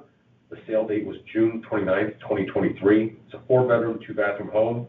It's 1,042 square feet on a 5,600 square foot lot. The sale price of that home was $400,000. It's on the same street as the subject house. It's a smaller dwelling and a smaller lot. It supports a market value materially below $576,000. The next comparable is 309 Greenfield Street here in Fairfield. That sold on September 12th of 2024. It's a 3-bedroom, 2-bath, 1,100 square foot home on a 3,900 square foot lot, and that sales price was $375,000. So this comp has the same bed and bath count as the subject home.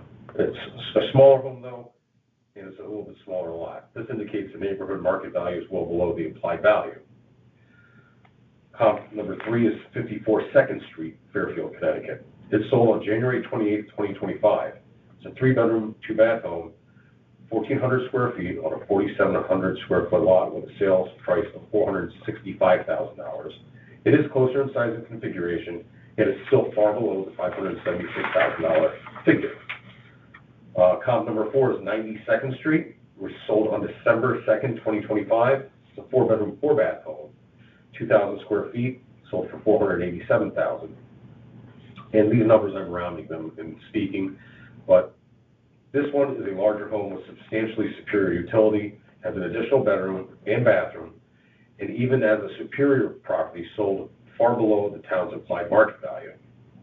And lastly, we have 303 Villa Avenue. Sale date is December 5th, 2025. It's 2 bedrooms, 2 bathrooms, 823 square feet, but it's a 10,500 square foot lot. Sale price was $350,000. It's an identical size lot as the subject property, but it's a smaller dwelling, and it demonstrates that the lot size alone does not justify a valuation approaching $576,000. And one key point I'd like to show here is Tyler Services comps are not within this neighborhood.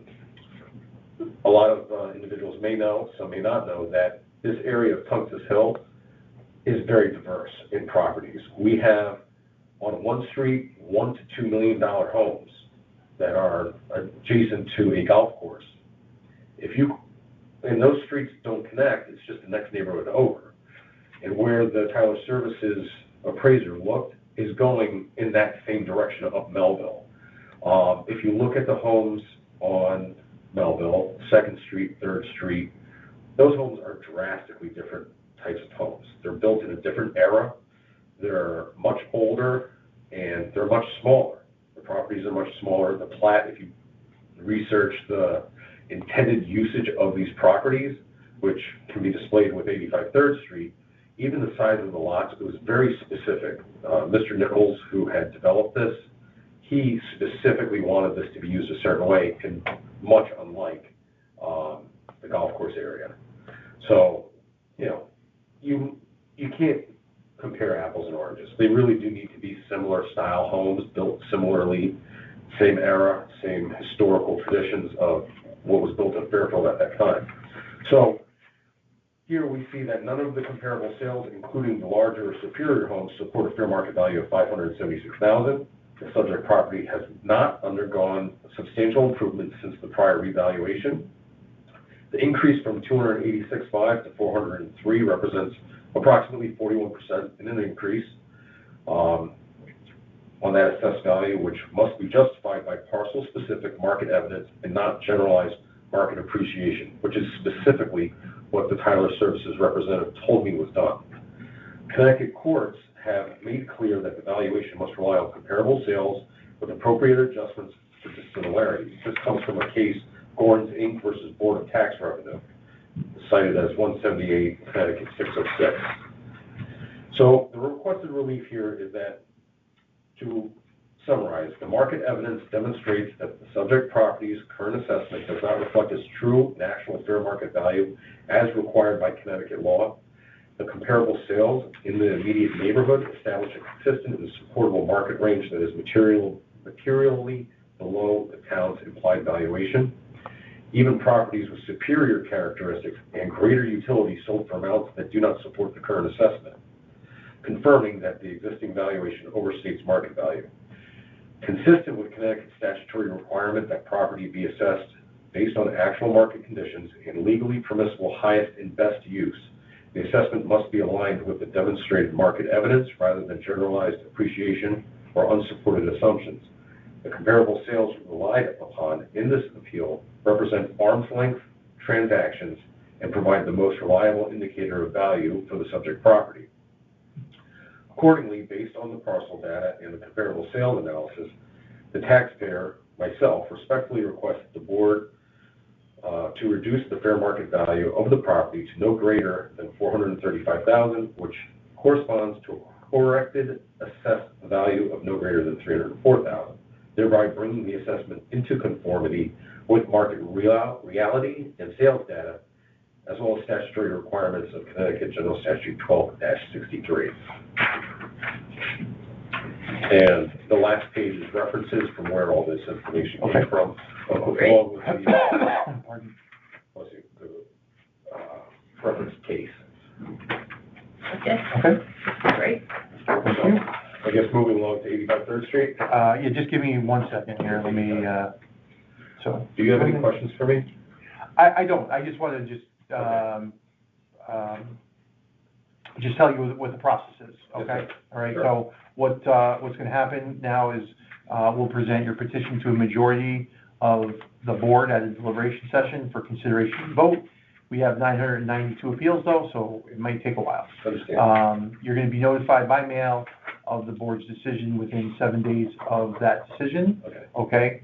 So not 7 days from today, Right. 7 days from that decision, all right? If your appeal is denied, you can come back next year, all right? If you're granted a reduction to what you have requested or something less than that, then you would not be able to come back until the next revaluation, okay? And then if you don't agree with the board's decision, you can take the next step and appeal your decision in court. And instructions on how to do that will be in your decision letter, all right? So if you don't have any questions, we'll end this hearing and start the next one, all right? Just one question. Sure. I'm assuming that prior to these going into effect, the board is going to make an attempt to have all of these appeals considered. Yes, we have to, Right. we actually have already requested an extension into, because it's a reval year, you can actually ask for a 2-month extension. So we've actually already Okay. requested an extension into May. Okay. Yeah. Thank you. So, all right. So I'm going to stop this so we can, just for the ease of whoever wants to listen to these. So let me see.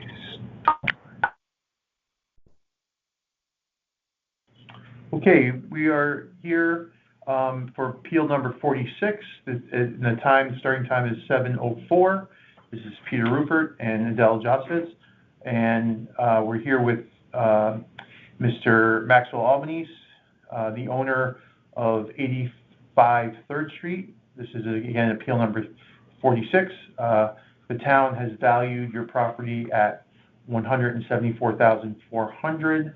That's the appraised value, and then you're asking that that be reduced to $36,182. Is Yes, that correct? that's Okay. correct. So, and Mr. Albanese was sworn in for both his appeal number 45 property and this appeal number 46 previously. Okay, so we're gonna move on.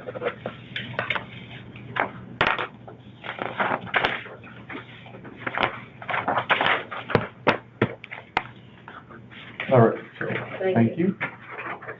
What number is this one? This is number 46. All right, so again, Mr.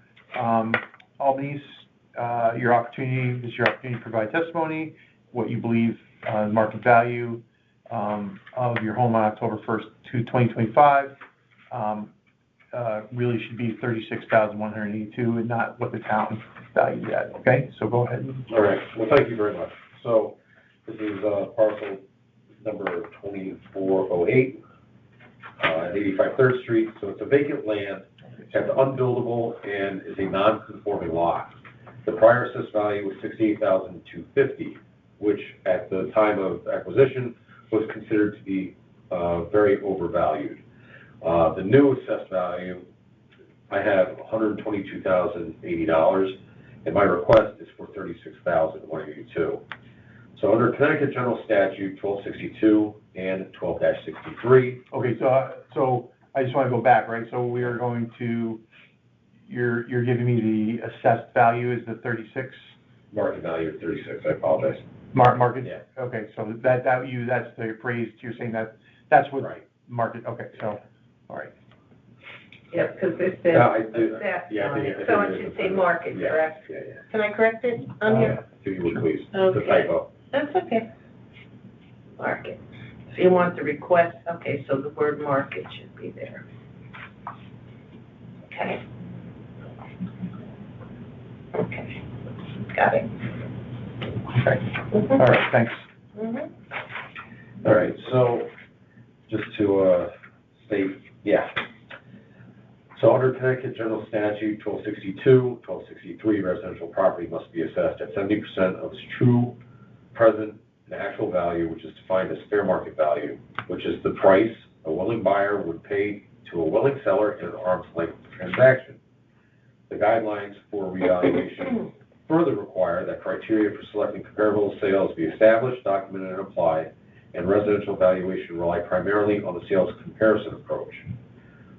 Accordingly, the town's assessment must be supported by actual recent comparable sales, properly adjusted for differences in size, utility, and condition.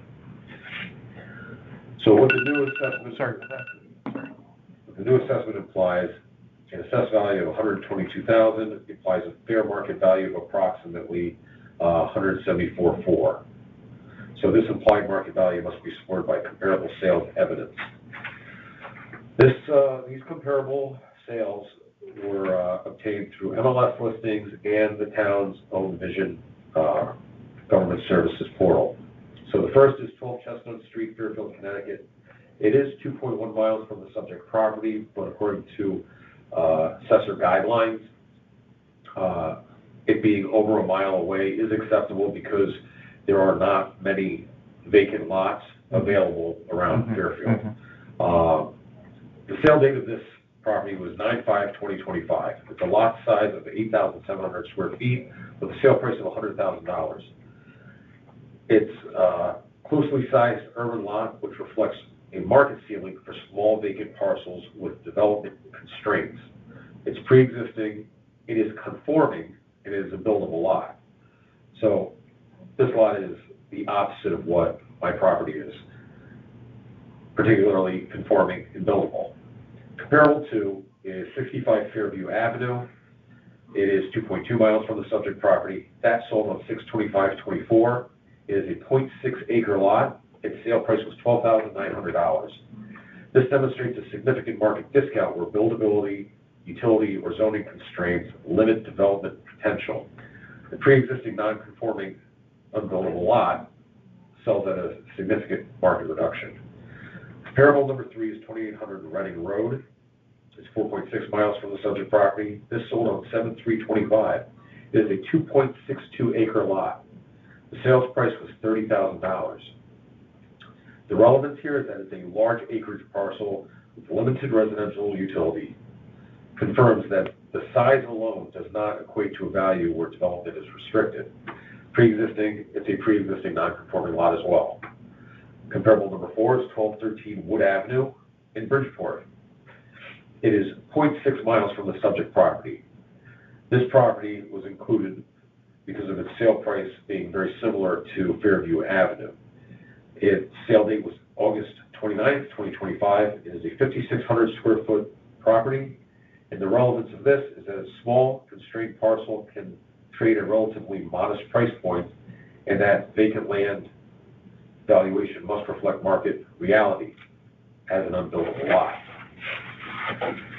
Comparable number 5 is 35 Agnes Street, Bridgeport. Sale date is 5/8/25. It is a 4,700 square foot lot. Sale price is $25,000. The relevance is that it's a vacant lot, and the sale demonstrates that small, unbuildable, unimproved parcels trade at modest price points. So the subject property at 85 3rd Street, as I said, is a vacant, non-conforming lot which materially limits its highest and best use. Connecticut law requires that such limitations be reflected in a valuation. Comparable sales demonstrate that the vacant land values vary widely based on zoning, conformity, and buildability, not merely size. Non-conforming or constrained parcels trade at significant discounts relative to fully buildable residential lots. There is no market support for valuing a non-conforming vacant lot as though it were a standard buildable residential parcel.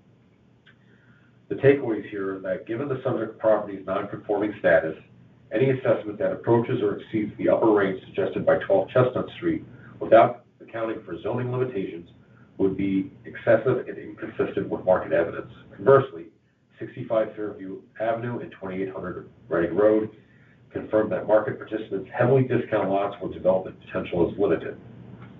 Sales of pre-existing non-conforming unbuildable lots cluster tightly between approximately $13,000 and $30,000, with an average of approximately $20,000. The low $100,000 sale reflects a conforming buildable parcel and therefore establishes only a market ceiling, not a comparable benchmark.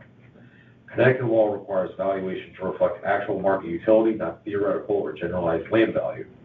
The market consistently discounts these parcels lacking buildability, regardless of lot size or their proximity.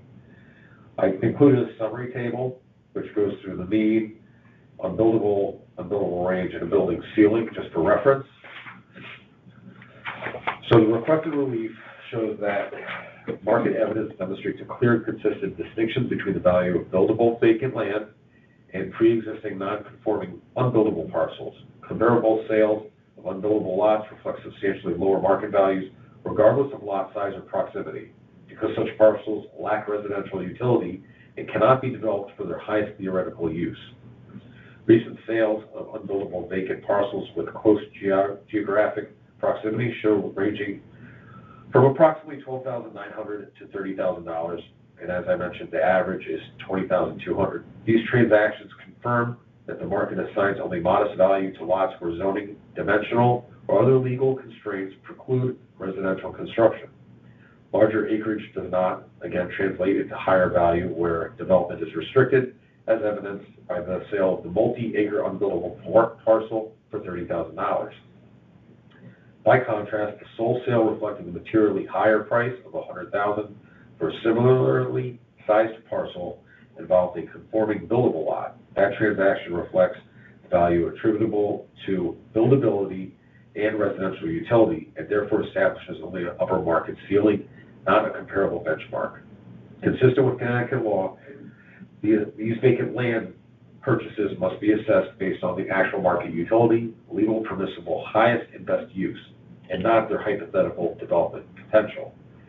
So this market evidence demonstrates that pre-existing non-conforming unbuildable lots trade at a significant discount and do not support valuations approaching those of buildable parcels. Accordingly, any assessment of the subject property must reflect this constrained utility and align with demonstrated market range for unbuildable vacant land. So based on Connecticut's statutory requirement that assessments reflect this true and actual value, and based on the actual comparable sales in the neighborhood, the current assessment overstates market value. And I request, based on the above, sale history and accordance with Connecticut General Statute 1263, that the board reduce the assessed value to no greater than $36,182.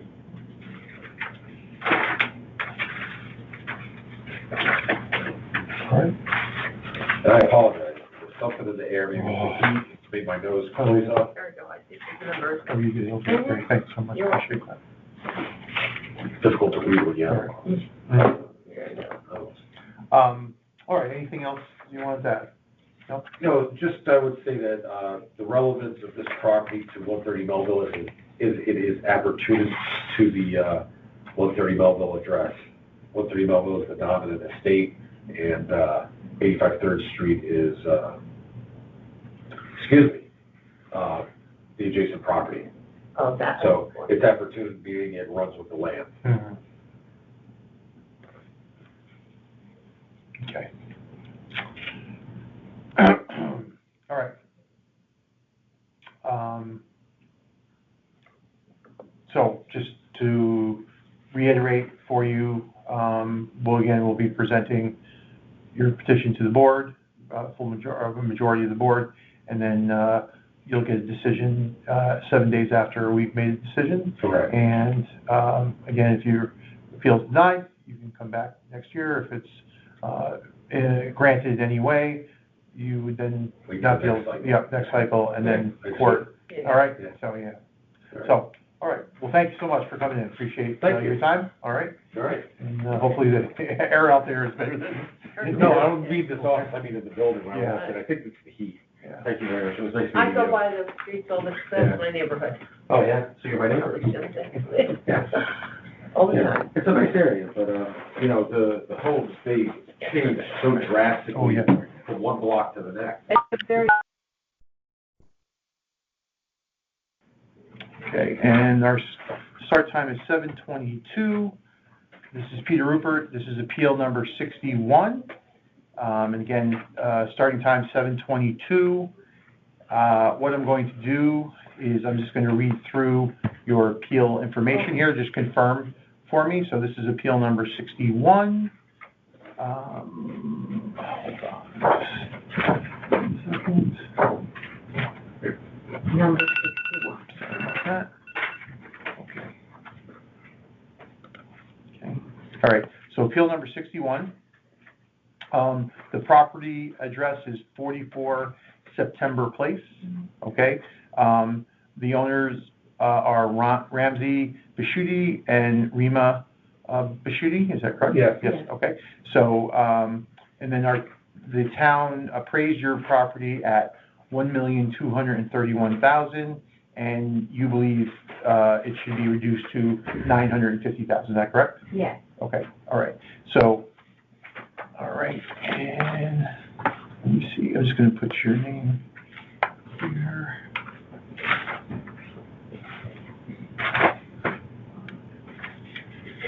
And will you both be speaking tonight? Yeah. Okay. She's the boss. She's the boss. No, Okay. No, you should say yes. So, all right,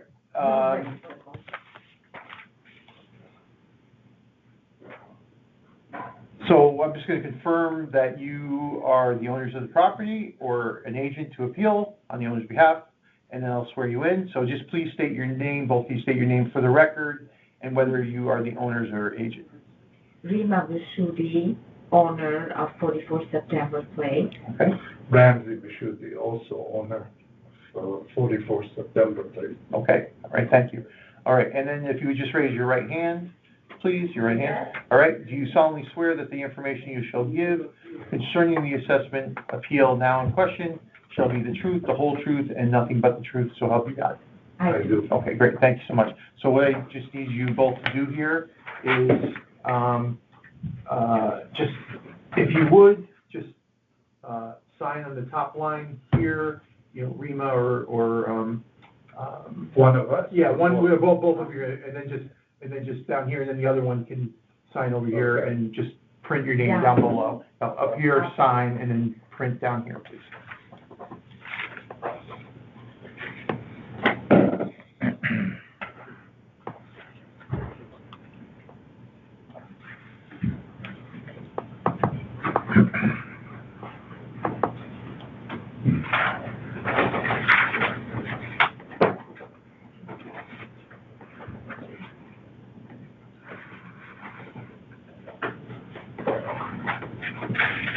Thanks so much.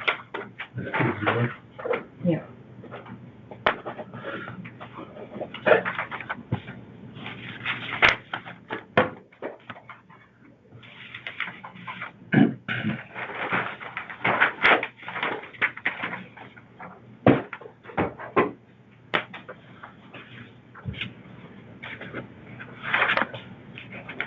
Okay, so, this is your opportunity to, provide testimony as to why you believe the market value of your home on October 1st, 2025 was $950,000 and not what the value assigned, by the town, okay?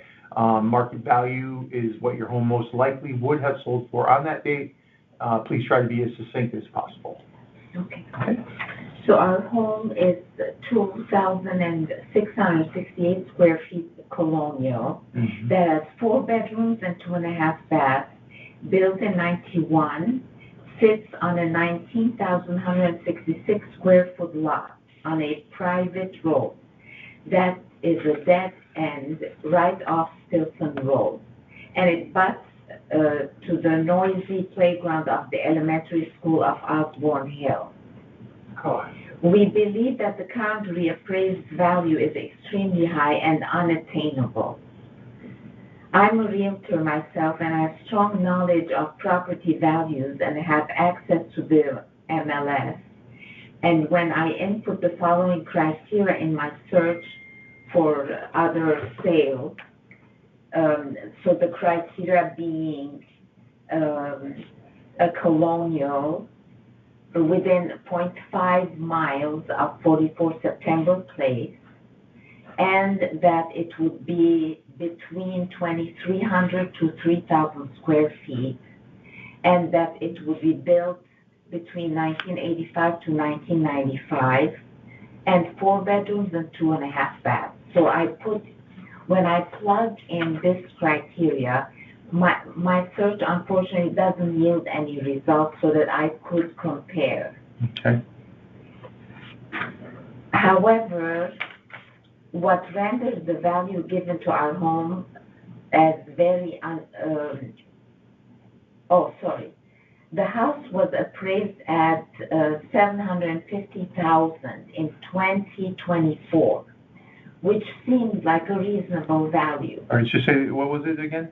$750,000. 750 in, 24. 24 what? 754,000, yeah. 754? That was the 2024, yeah. Yeah. At least. What month in 2024? Sorry? What month, what month, let's say just 2024, okay. That's on Vision. Oh, okay. Okay. So, which seemed like a reasonable value. Now, the house sits on a 0.44 acres. However, a large part of the land, actually more than 25%, is rendered useless and cannot be developed because of setbacks, rendering this piece of the property as shown in the map. So if you plot in the setbacks, this is the only usable section. But This is Stilson Road. And this is the setback 22, because it's a corner lot, 22, 22, 30, and from the back, 30. And the only strip is this, we just plotted it here so that we show. So even though it's 0.44 acres, This is like more than a quarter of the property. you cannot do anything with it. And when we purchased, anyway, when we And purchased. we're paying taxes for the whole property. When this piece of the land has no use or real And this is- value. And this is like a private road. So we'll mention why we don't think this is the value. All right, so I just wanted to so this 0.44 acres, and you're saying that 25% of it is used. More than 25. More than 25? 25%, huh? More than 25%, yeah, 26%, okay, Look. sure, okay. If you plot in the setbacks, that's the only usable strip. So in addition, I guess, you can. And it's on a very busy road, Stilson. And there's the school congestion, in the morning and during dismissal. 3:30. And high traffic early in the mornings and mid-afternoon. Now, in addition, the house is on so this is one issue. The other issue is that it's on a private road, which means that we do not benefit from the town services and other homes in Fairfield receive and pay some amount of taxes as Same amount. us, same, right. So we don't receive the services that others, We don't get snow plowing, we don't get any maintenance, we don't get paving, paving. maintenance. I mean, the road needs to be paved, we have to pay for it. So when you compare apples with apples, we're paying the same amount of taxes, but that's why we're saying it cannot be worth the same amount, the value that they gave. And the road is private. Yes, that's what we have. In conclusion, we believe that the value of 44 September Place should be revisited to be more in line with market conditions. Okay. The one last point is that I'm in construction too, so, and we bought the house before I entered the profession. The quality and the standard of the house is grade C. It's not like comparable with other, it's dated now, and the quality is I would give it grade C. Okay. So in no way it's worth 1.2. I wish it would be, but. Yeah. All right. Could you tell me when did you buy it? 1999. 1999. In September 1999. And at that time, my attorney was, he was the town attorney. Dick, I forgot his last name. Anyway, so the fact that it was a private road was not disclosed to us. Wow. And we found out afterwards when they started collecting, the mowing of the. Yeah, right. So that wasn't, anyway, so that, in 1999, we bought it, and we've been there since. And it's, like I said, when I started going into construction in 2013, and I know what grade A versus grade C. So this is hardly, I wish we could get $1.2 million, but. Well, so can I just ask you though, you're saying it's the quality and standard is grade C, but have you done any upgrades? Minimum. we put our money in the business. In the business. Yeah, that's what they say. All right. And the last house that sold on that, road was, Young Heath. When, do you remember which year?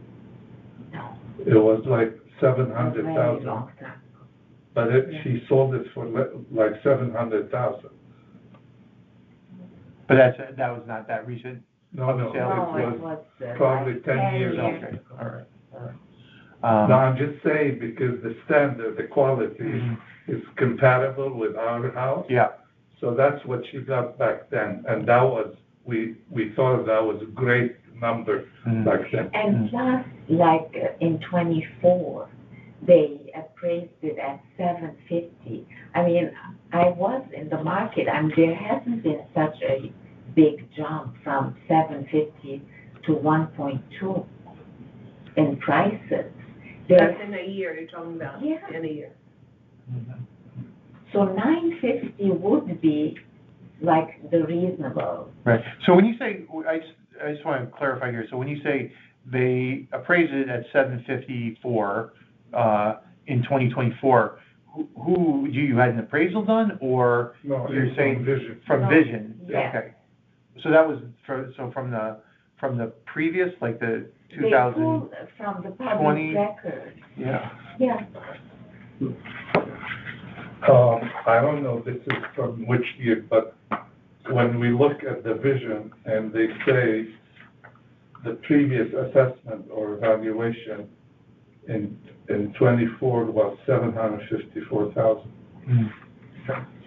And just We a can- footnote, when we first bought the house, our tax was $5,000. Oh, Mm. You can imagine now it's gonna be 18, I think, something like this, I don't know. We don't know yet, the middle rate. Is that paper for us? Yeah. Okay. Yeah. It's- So, yeah, so I, This is you from can Vision. have it, yeah. yeah, I mean, do you have anything else there that you want to give to us?